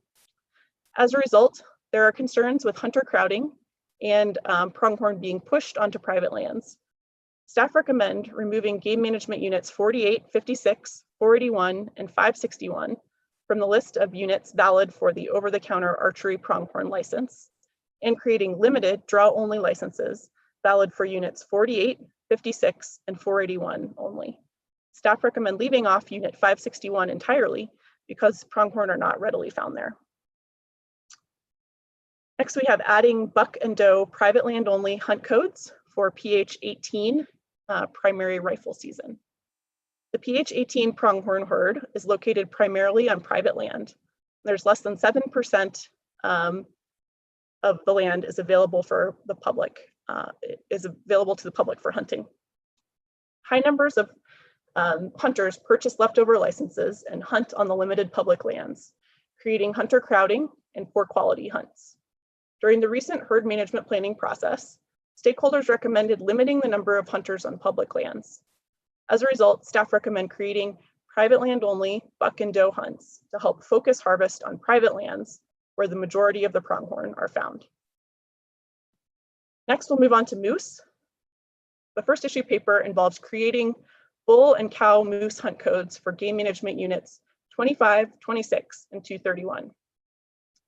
Currently, there's no moose hunting in game management units 25, 26, and 231, but resident moose numbers have reached a point where limited moose hunting can be made available to the public. Staff recommend opening those units to bull and cow moose hunting by adding an antlered season choice moose hunt code and antlerless archery, muzzleloader, and rifle moose hunt codes for those game management units. Next, we have creating bull and cow moose hunt codes in game management units 47, 444, and 471. The northeast portion of the Roaring Fork Valley, including game management units 47, 444, and 471, is currently closed to moose hunting. Moose sightings in these units have increased, and the area can now support limited bull and cow moose hunting. This area is especially poised for human-moose conflict, with several incidents of hazing and tranquilizing in the past several years, including 2 serious incidents. As a result, staff proposed creating an antlered season choice moose hunt code and antlerless archery, muzzleloader, and rifle moose hunt codes that would be valid for game management units 47, 471, and 444. Next, we have creating a cow moose hunt code in game management unit 43. Game management unit 43 is in the upper Roaring Fork Valley and has been open to limited moose hunting since 2016. Based on regular sightings of moose of various age classes and both sexes, staff now propose opening unit 43 to limited cow moose hunting, both to provide additional hunting opportunity and to proactively manage the local moose population size, where there is potential for human-moose conflict. And next we have creating hunt code MM05601X for game management units 56 and 561. Hunt code MM04801X is currently valid for the Eastern game management units 48, 56, 481, and 561, and supports 2 bull moose licenses. However, much of the current hunting pressure is close to major roads. Staff recommends splitting the hunt code into 2 hunt codes, one valid for game management units 48 and 481, and one valid for game management units 56 and 561 to help spread hunters across all of the units, increasing hunter opportunity and decreasing hunter crowding. Next, we'll move on to sheep, which I think is the final issue paper. This involves invalidating the SMS 4801R hunt code in select years to account for the Bighorn Sheep Access Program in Game Management Unit S48. Bighorn sheep in Game Management Unit S48 are found exclusively on private land. Since 2019, several ranches have been enrolled in the Bighorn Sheep Access Program. The total license allocation and the ratio of public to private licenses is determined by an agreement between CPW and the landowner. In order to allocate quota between the general SMS 4801R hunt code and the Bighorn Sheep Access Program hunt codes, in some years, all of the quota needs to be allocated to the Bighorn Sheep Access Program hunt codes. So as a result, staff recommend invalidating the SMS 4801R hunt code in years when it's necessary to allocate 100% of the quota to those Bighorn Sheep Access Program hunt codes. It would not close the hunt code completely, but it would make it valid in some years and not in others, depending on the quota. And I believe that is all I have for you, Mr. Chair, for agenda item 20.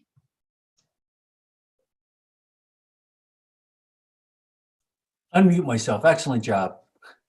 Thank There you you. did it. Let's go for, we have some questions, or at least one from Commissioner Touchton.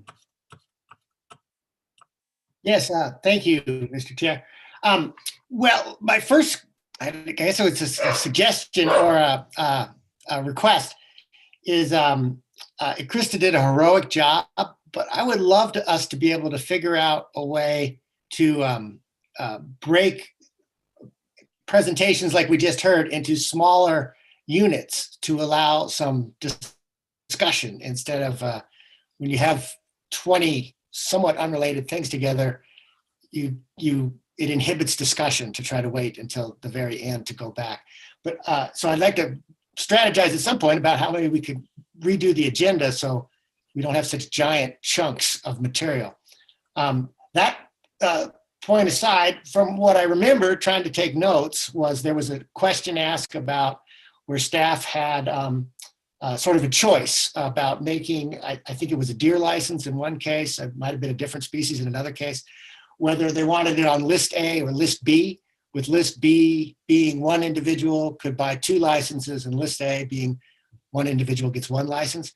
I just wanted to put out a strong preference for one individual, 1 license.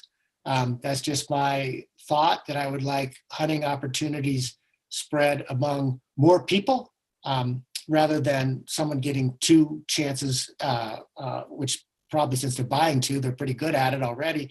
They're going to get 2 animals. I'd like to see the resource spread and the opportunities to harvest the resource spread more broadly. So I don't like list B at all, but we are presented with the choice. My vote is certainly get rid of the list B option throughout.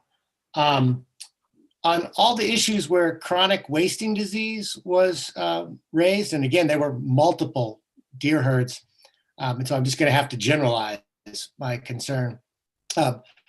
Human hunters are a good way to address chronic wasting disease, and we actually did some research, CPW did some research recently showing that human hunters are fairly effective at reducing chronic wasting disease prevalence. I've also reviewed research saying mountain lions are about 80% better than we are. I suspect I've just seen in the New York Times that if we reintroduce wolves to the state, they're better than humans are at reducing chronic wasting disease. So in these areas where chronic wasting disease is a problem, I would like to see our plans be more broad-based so that our only tool isn't adjusting human hunting pressure, but we also have the tool of adjusting natural predation by backing off of our predator killing in those areas. Because the predators, the natural predators, particularly lions and wolves, will do a better job than human hunters in reducing chronic wasting disease prevalence, and do it all year long. And that's essentially one of the reasons they're better at it. And then my last comment, and again, sorry, now I'm having to present a large block of material because the initial block was so long, is this closer to home, pronghorn 18 where we were adding some private land licenses to redress overcrowding and poor hunt quality on public land. I'm in favor of adding those private land only licenses to help address that. But I also think that we should look at stopping over-the-counter license sales in that area.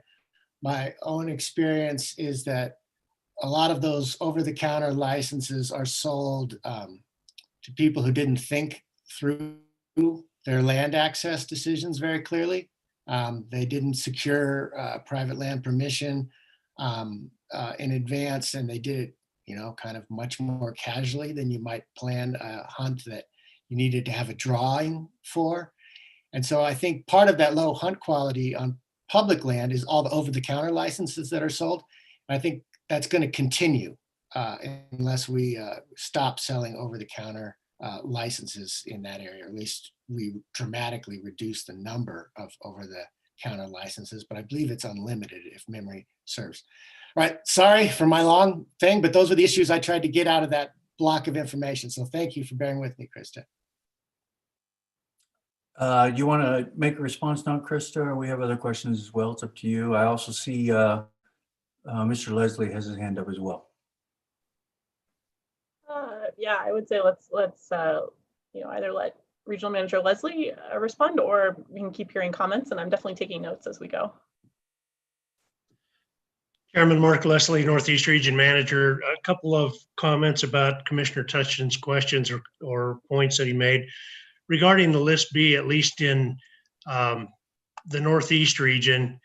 I would say that in Unit 9, which is almost 100% private land, with the exception of a couple of big county and city open spaces, that landowners are reluctant to let people that they don't know hunt on their property. So the opportunity to have more hunters on the private property is limited. We did this 25 years ago up there, and hunters had to have permission before they came on the property, which is a state law anyway. But that List B license allows hunters to that the landowner is comfortable with to harvest more than one animal, and so we think that's a good tool.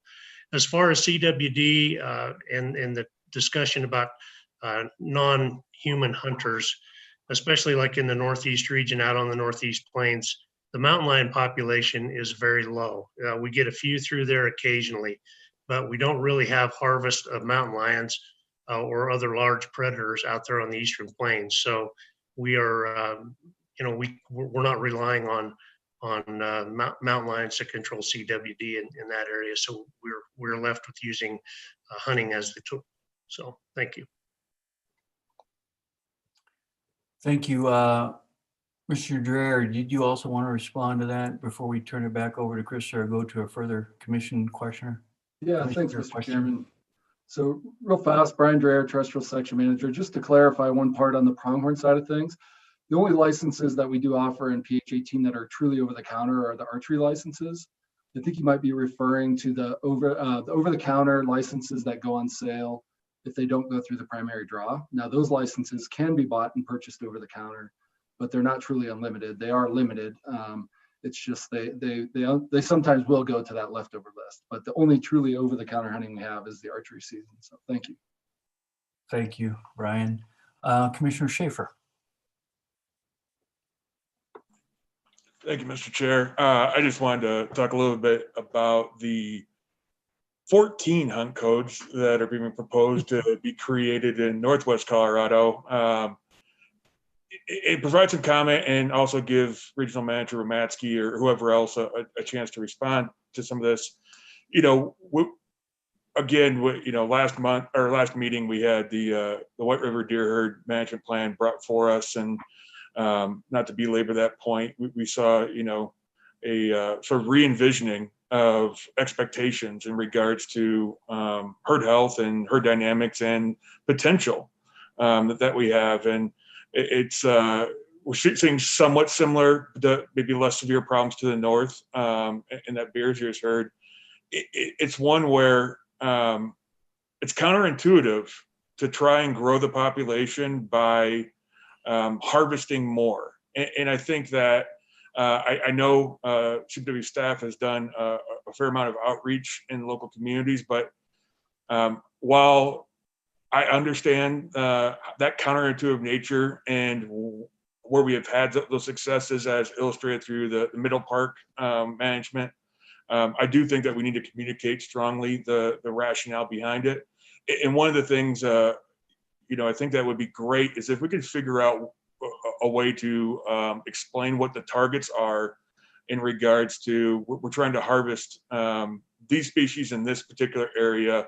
The issue papers themselves did a great job of pointing out that there are certain hotspots within individual GMUs where we see, heavy levels of congregation on winter range, but being able to provide for the full spectrum of reasons and rationale behind this is pretty important given the level of potential change that will bring about.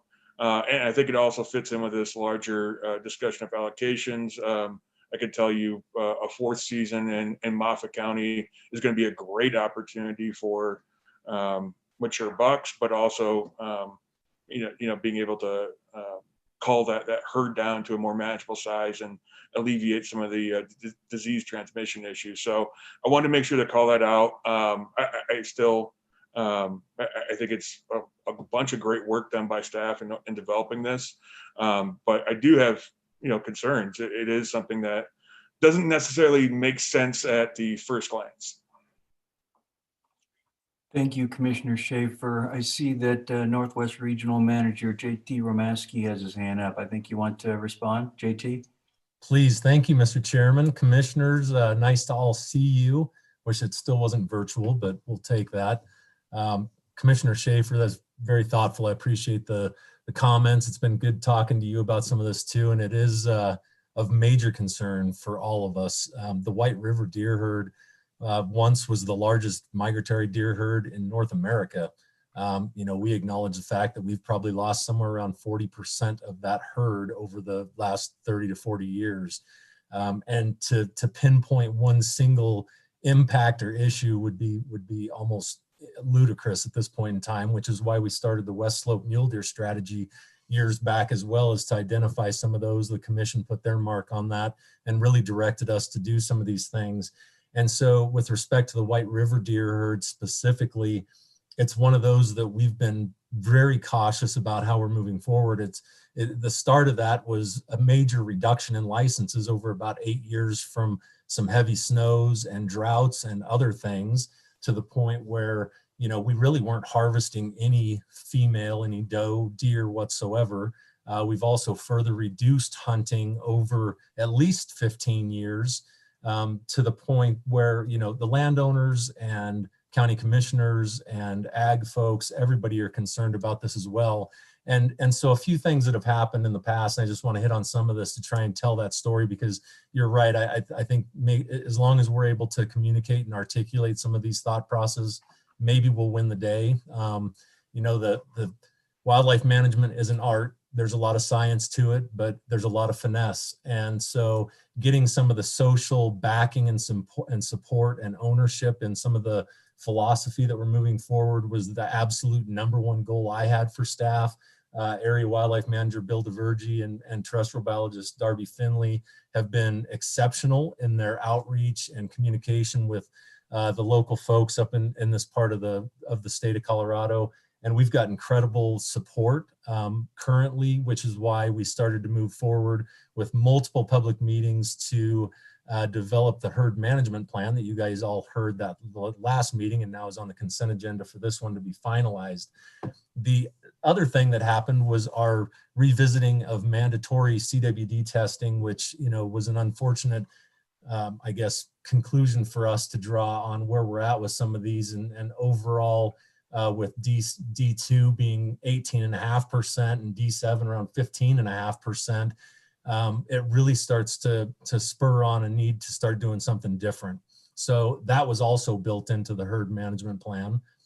And then some of the mapping and some of the work that we've done has really shown some of those significant hot spots in the White River deer herd. It kind of has a north-south break, and And the best of our knowledge is that that northern part really probably likely is more of a habitat issue up there. Some of the drought conditions, some of the other things, elk competition, those kinds of things have really led to some dramatic impacts with overwinter survival. Also some of the hottest spots for CWD, which is why you see some of these late season aspects coming about through issue papers now. We don't intend to have significant harvest immediately pushed onto some of these late seasons, but we do know a few things about CWD, and that is, you know, one, population size matters. Buck-doe ratios also matter, which we are over the current now upcoming herd management plan on both of those. So we intend to move this population down in size some. We also intend to reduce the buck-doe ratios up there. And we do also feel like we've got probably some limitations with older age class deer in this herd and a loss of productivity.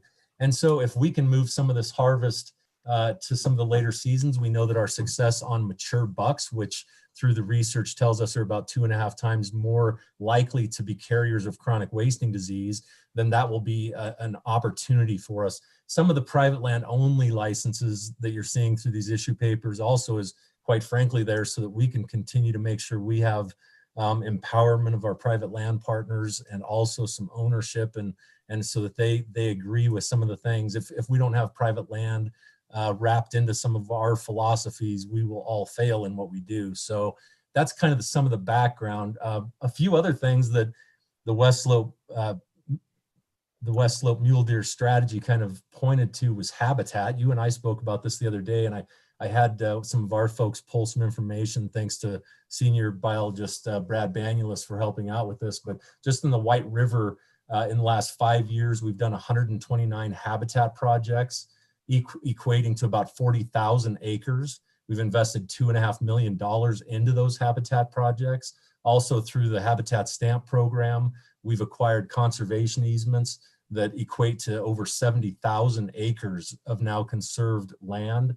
And we've spent $42 million on that investment. I've got numbers for D2 and we could go into that as well. Similar discussions to both of these with habitat issues and also some predation issues to the southern part of the White River herd.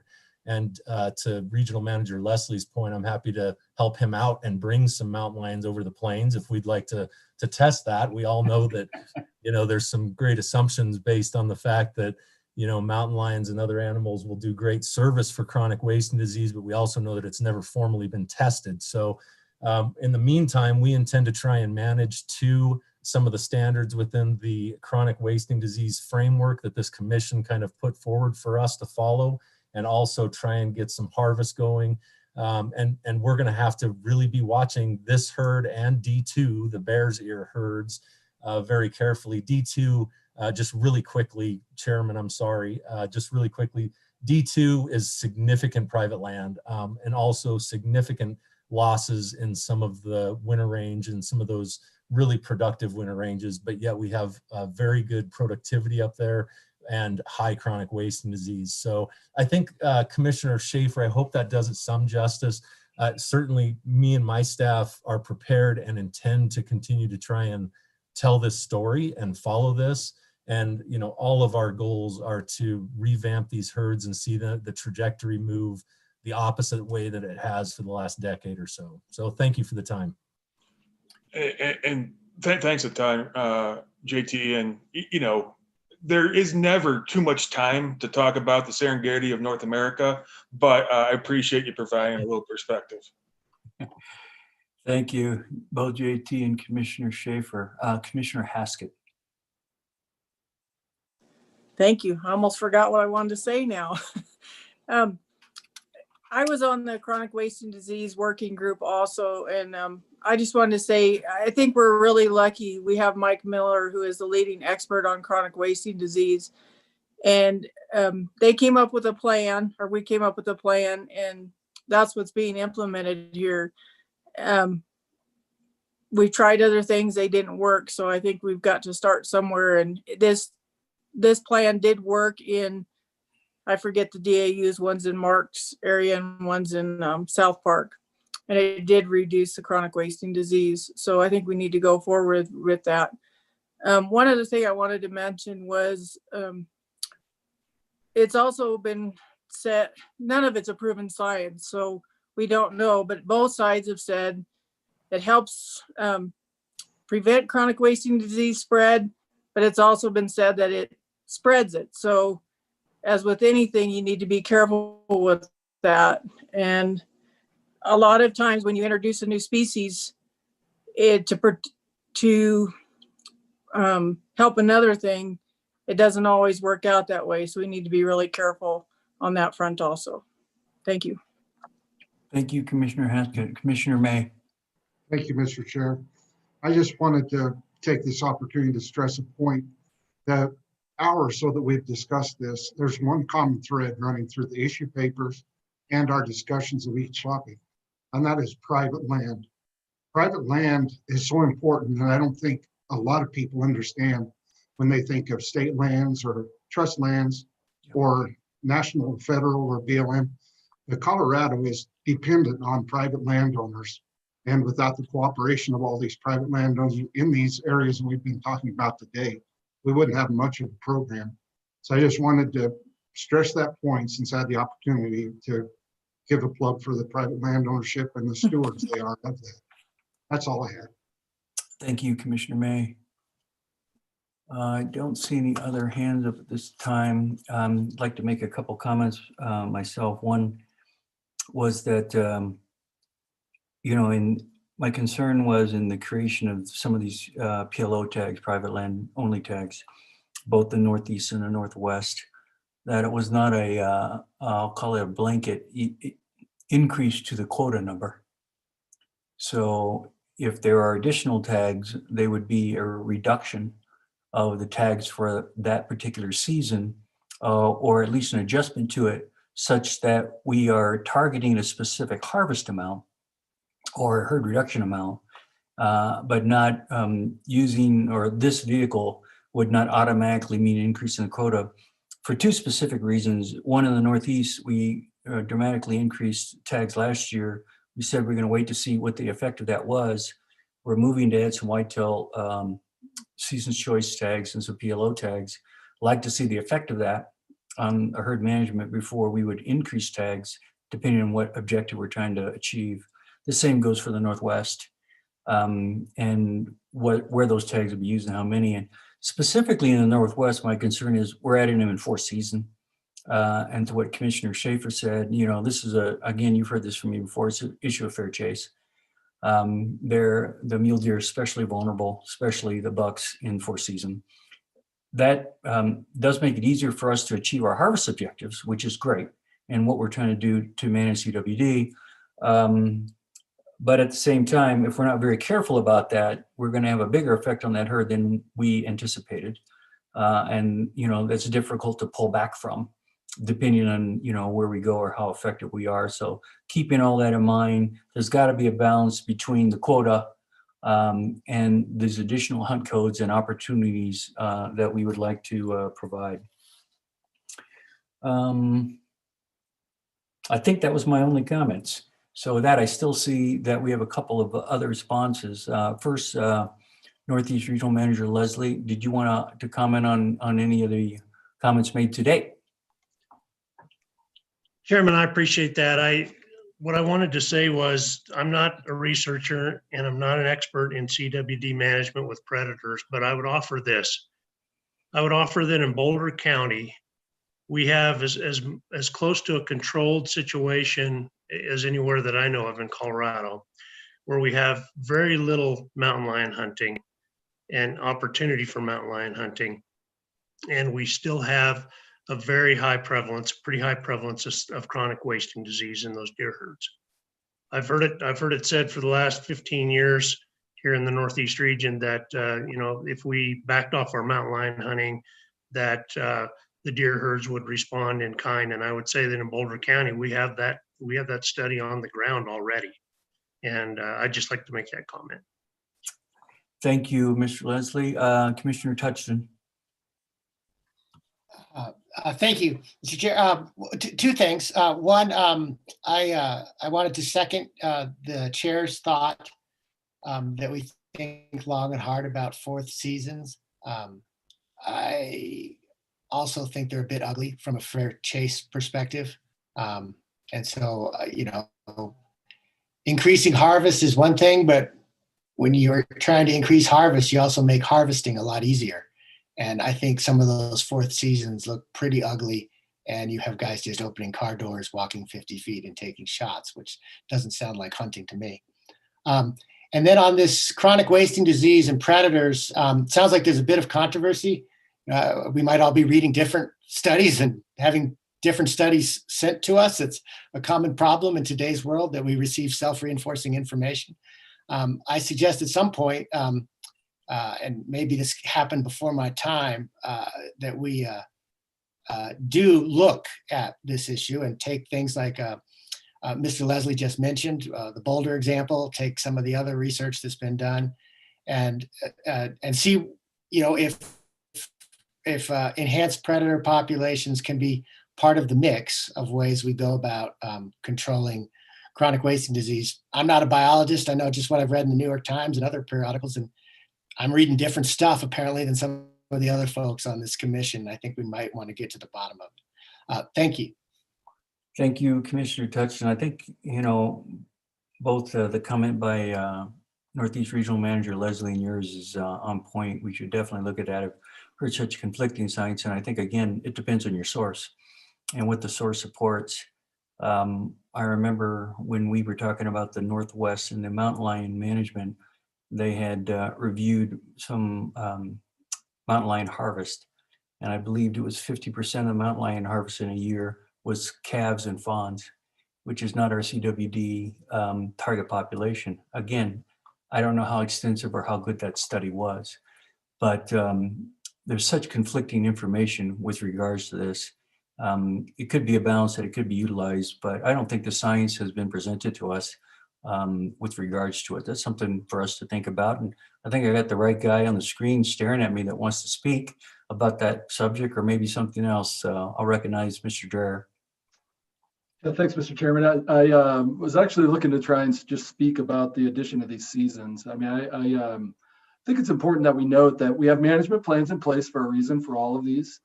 And we have a rigorous monitoring program that we undertake every year where we, on an annual basis, and most herds in Colorado look at these sex ratios to see how they're matching up with our model or with the objectives, and we make these decisions. It's also important to note that we make and look at Chapter 2 changes on an annual basis. So in any one of these instances, we're going to strongly monitor our animals, just like we always do, to try and come up with these recommendations. And we're going to continue to monitor these seasons as well, look at what offtake it is, how it compares to our objectives, and evaluate whether or not it's taking us where we want to go or it's not fitting us so well anymore. So I think it's important that, yes, we add new opportunity. We do this on an annual basis, but it's also something that we rigorously monitor, and we use that into our decision-making process. So I think that's important to note. Thank you, Mr. Dreher. Two more quick points. One, Commissioner Touchton, take part of the blame here on this big item. Maybe next time what we could do is do deer, stop, do elk, stop, and capture those. And I think that would have been a great way to approach this one. I'm with you. It was hard taking notes through the whole thing and then going back to what we wanted to talk about. And then I also wanted to compliment both Mr. Leslie and Mr. Romaski on moving to PLO. And I think, Brian, you and your group as well. We talk about trying to achieve certain harvester objectives in some of these areas. And as Commissioner May talked about, private landowners are the key in many things: herd management, herd health, harvest, and what we're trying to accomplish. If we just increase licenses, as we've talked about before, it'll lead to not achieving our objective, great hunter dissatisfaction, and great landowner dissatisfaction. I think trying to go about it the way you two are recommending is a great step, and recognizing the landscape that we have to manage wildlife around. So just wanted to thank you for thinking and moving in that direction, and hopefully it'll help us achieve our objectives at the same time keeping all our constituents and our hunter satisfaction high, which is also very critical. So thank you very much. Commissioner Adams. Yes, hello. Just was reminded when Commissioner Tuxton asked about the format that we're reviewing these in, of the conversation that we had about a year and a half ago, I would suppose, around revisiting how we align and discuss herd management plans. And one of the things we had discussed is doing it either regionally or by area so that you can see how the different herds are playing off of each other, as opposed to just kind of seeing them at the aggregate of deer in this area. And I know we've played with a couple of different models, and I know that I thought that we had put together a work group for the herd management to revisit herd management plans. And I think we took a pause or step back from that. So just wanted to know the status of revisiting the approach. I know this is a challenging and complex, as is most things that we deal with in life. And yeah, just curious if there is any inroads to revisiting how we discuss and address herd management plans. You want to take that, Mr. Dreher, or Reed, Mr. DeWalt? We could also, I'll call it punt that question. We're going to be dealing with herd management plans in about an hour. And we could integrate that question. I think it's a great segue to talking about the herd management plans that we're going to have presented to us today. And it might give you guys a little time to think about it, so we could adequately answer Commissioner Adams' question. Great, thank you. Okay, well, with that, we are at 3:10. So let's take a break until 3:25. And we will come back to the next item on our agenda, which is the consent agenda. And we have a public speaker at that time. So Dion, can you take us into break?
Are you ready, Chair McDaniel? I am.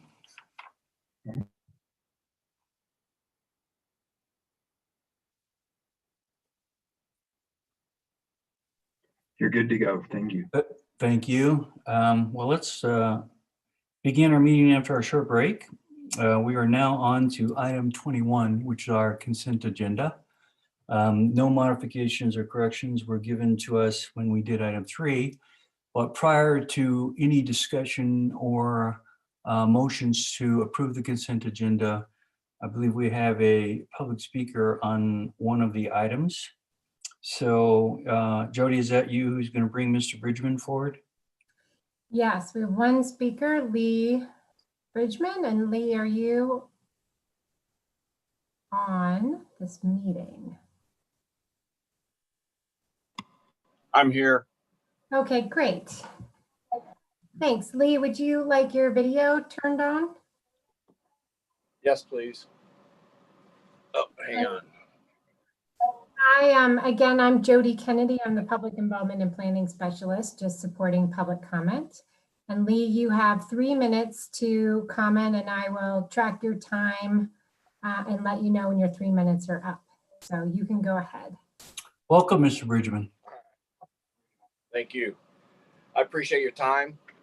Obviously, I submitted a citizen's appeal with regards to our gun guard that you can see in the background. The design of the gun guard, as I have right here, is to fully enclose the scope, the action, and the trigger assembly.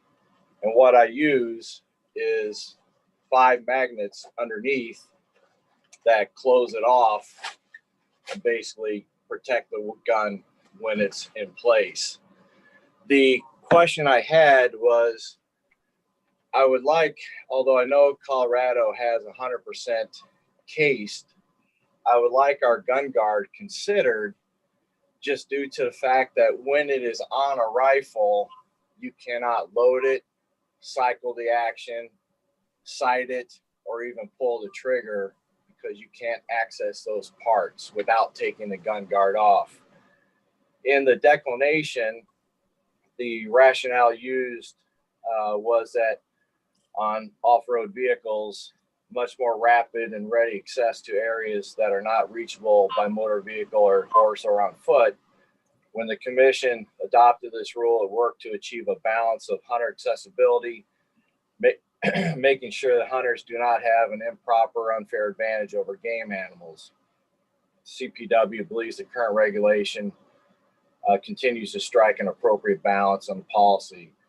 And then there goes on to CPW is concerned about hunter safety and ethical hunting practices. These regulations are in place to slow down and minimize hunting accidents on and around OHVs. I don't feel that our gun guard poses such.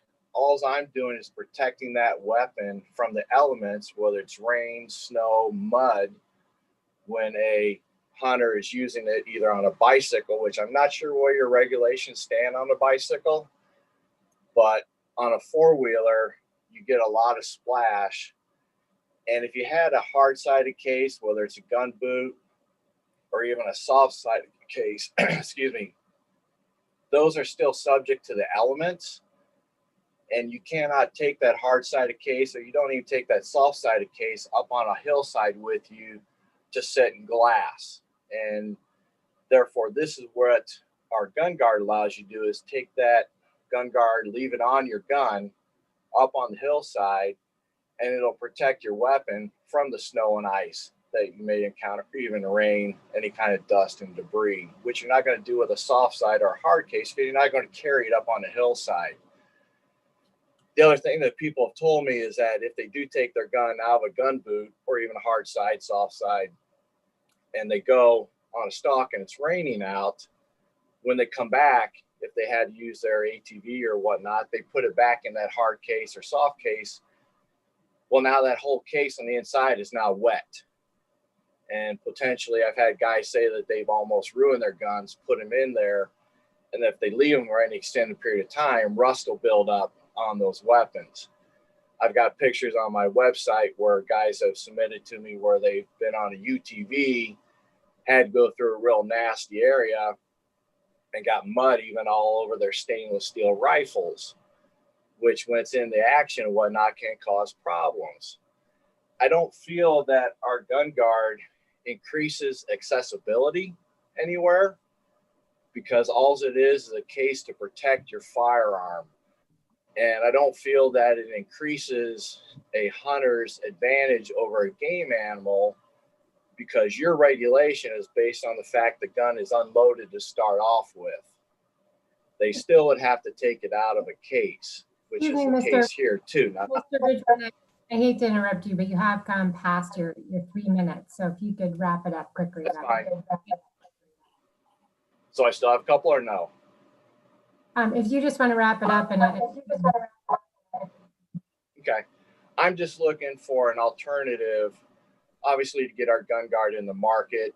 I think it's a feasible way for a hunter to protect their weapon, and I don't feel that it violates the intent of your regulation.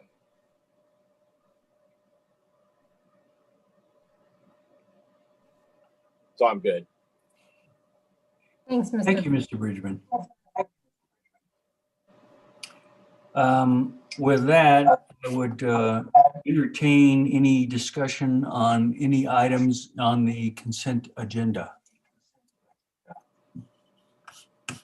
Pull up here, see if, or any questions for Mr. Bridgman, if any. I don't see any questions for you, sir. Again, thank you very much for chatting with us. Thank you. So with regards to the consent agenda, seeing no discussions or questions, is there a motion to adopt the consent agenda as proposed? So moved. Commissioner Garcia, is there a second? Second. Commissioner May, I think we can do this one by voice vote. All in favor, say aye. Aye. Aye. All opposed, same sign. Motion passes unanimously. That takes us to agenda item number 22. 22 is the Colorado Wildlife Habitat Program, part of which is in executive session, but it begins in public session. So we'll begin with Amanda Nibbs, who is our land protection specialist, who will open this, and then we will move forward to 22B and enter executive session for confidential discussion. So Amanda, are you ready?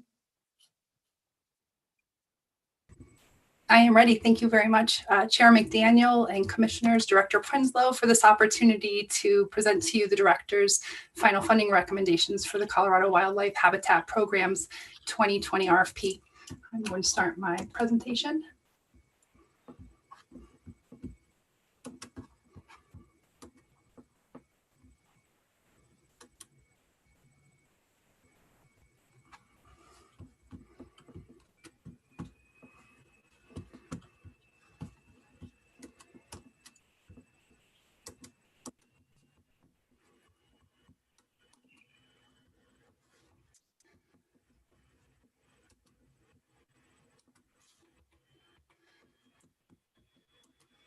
Thank you for your patience. Today we will discuss and you will vote on the Tier 1 projects recommended for funding by the Director and the leadership team. We maintain a Tier 2 project list, which you received in your mailing materials, and these projects essentially serve as a backup for projects from the 2020 application pool, which CPW deemed worthy of conservation, but which didn't quite make the final cut to be recommended as a funding priority. You also saw in your materials reports on each Tier 1 project prepared by real estate and water section staff, looking at the viability of each project and whether there may be any transactional red flags that come up that may hinder the projects getting to closing. And you also received CPW's terms and conditions of funding for each Tier 1 applicant, which we worked on together with AG's office. So should you vote today to approve the Director's funding recommendations, those terms and conditions will be sent to each respective applicant. This slide is for programmatic transparency to the public. After reviewing the real estate, water, and AG's reports, the director is now recommending CPW perpetually conserve just shy of 25,000 acres of Colorado wildlife habitat, as well as to secure new public access on almost 14,000 acres. This will be accomplished across the state with funding being recommended to 2 projects in the Northeast, 2 projects in the Southeast, 2 projects in the Southwest, and 3 in the Northwest. Each of these projects uniquely and strategically help accomplish the goals of our state wildlife action plan and help further CPW's mission. And because of the extraordinary opportunities in front of CPW in 2020, CPW will invest up to $19.6 million to protect those 25,000 acres of habitat and to provide the public access on 14,000 new acres. So the $19.6 million that CPW will invest in these projects does not represent the total fair market value of these properties or the access agreements, nor does it reflect the total project value, which includes what it takes to get the deal closed as the due diligence and the it takes to get these real estate transactions completed. It costs a lot. It adds up quickly and significantly. So CPW's investment today reflects an average discount to CPW of about 28%. This leverage is provided by applicants' donative value, meaning when they ask for less money than what their real estate interest is worth, and also by cash match, which is cash brought to closing, provided by other funding partners such as GOCO, NRCS, other foundations, other partners. And this year, CPW will be able to conserve the 25,000 acres and provide the public access at roughly 72% of the estimated total project value. If I may, before we enter into executive session, I'd like to please ask you for the opportunity when we get in there to provide updates on 2 of the projects and then open the floor for discussion by the commission as you look at the spreadsheet of projects being recommended for funding. Is that okay? It is. Thank you, Amanda. Thank you. Jake, Matter, are you online? Yes, sir. Any comments you would like to make before I ask for a motion to move into executive session? Yes, sir. I just need to give my advisement. We intend to enter executive session as authorized by the Open Meetings Law, which is Title 24, Article 6, Section 402, 3A 1, 2, and 3, which entitle the commission to enter executive session to consider the purchase of private property for public purposes, to receive legal advice on specific legal questions, and also to maintain the confidentiality of the transactional and private party information as required by the Colorado Open Records Act. So with that, I would invite you to request a motion to enter executive session for those reasons. Thank you, Jake. Is there a motion to move into executive session for agenda item number 22B? So moved. Commissioner Vardy? Is there a Second. second? Who was that seconded? Commissioner Schaefer. Commissioner Schaefer, thank you. No further discussion or comments? If none, I think we can do this one by voice vote. All in favor of moving into executive session for agenda item 22B, say aye. Aye. All opposed, same sign. Passes unanimously. I'm not sure who's going to do this. Laura Dion to direct us. As you'll see a tab for us to move into a breakout room so that we can enter executive session. Yeah, I wanted to remind everybody that you'll be prompted to join.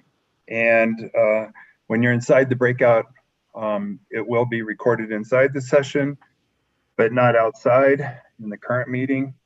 When you're finished, you'll be able to leave the breakout room and rejoin the meeting. And please be patient while we move everybody in there.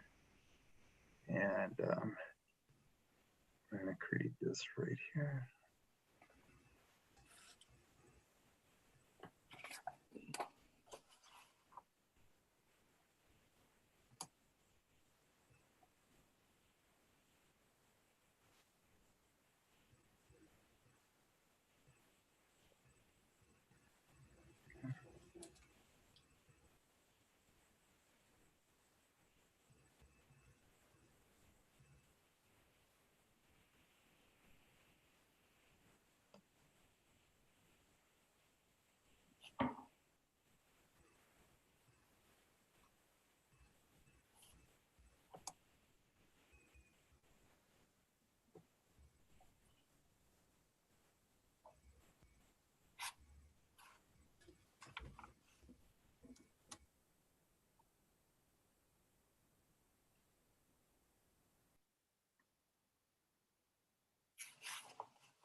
Hello?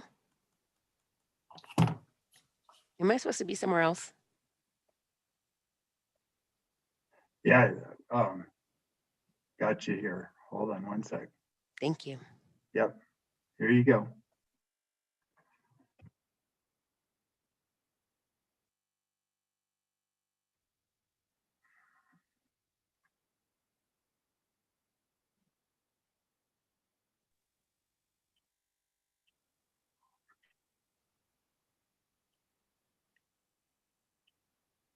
Dion, can you put me in there too? Yep, Thanks. yep, it's just going a little bit slow this time. Thank you. There you go. Thanks.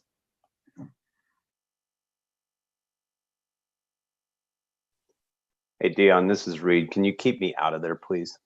I have. Thank you. Yep.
Welcome back, Chair McDaniel.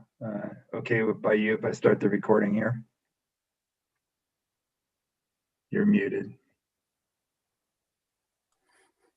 Yes, please.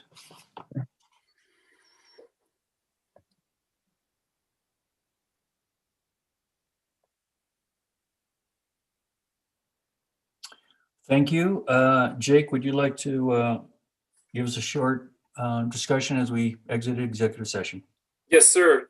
As stated on the agenda, we entered executive session to briefly discuss the RFP projects as authorized by the Open Meetings Law 246402 3A 1, 2, and 3, which enables the commission to enter executive session to receive legal advice, to consider private property for public use, as well as to protect the confidentiality of private landowner information as required by CORA. No decisions were made. Thank you. Thank you, Jake. Amanda, we all know that terminates agenda item 22B. We'll enter agenda item 22C, and I'll give it back to you so we can move forward. Do you have any further comments or discussion? Did Amanda make it out of the breakout room? She did. Amanda, you're muted here. I'll get there.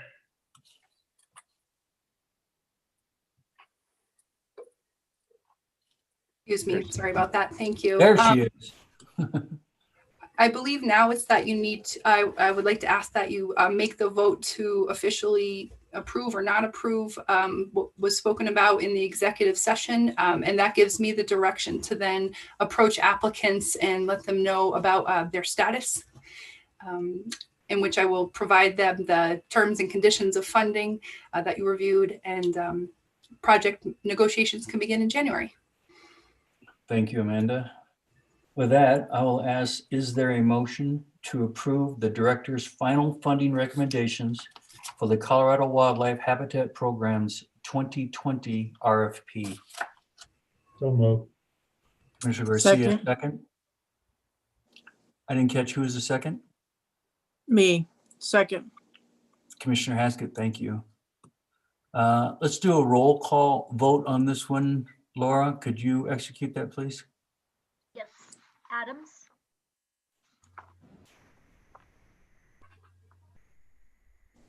Yes. Lecca? Yes. Garcia? Yes. Haskett? Yes. Hauser? Yes. May? Yes. Phillips?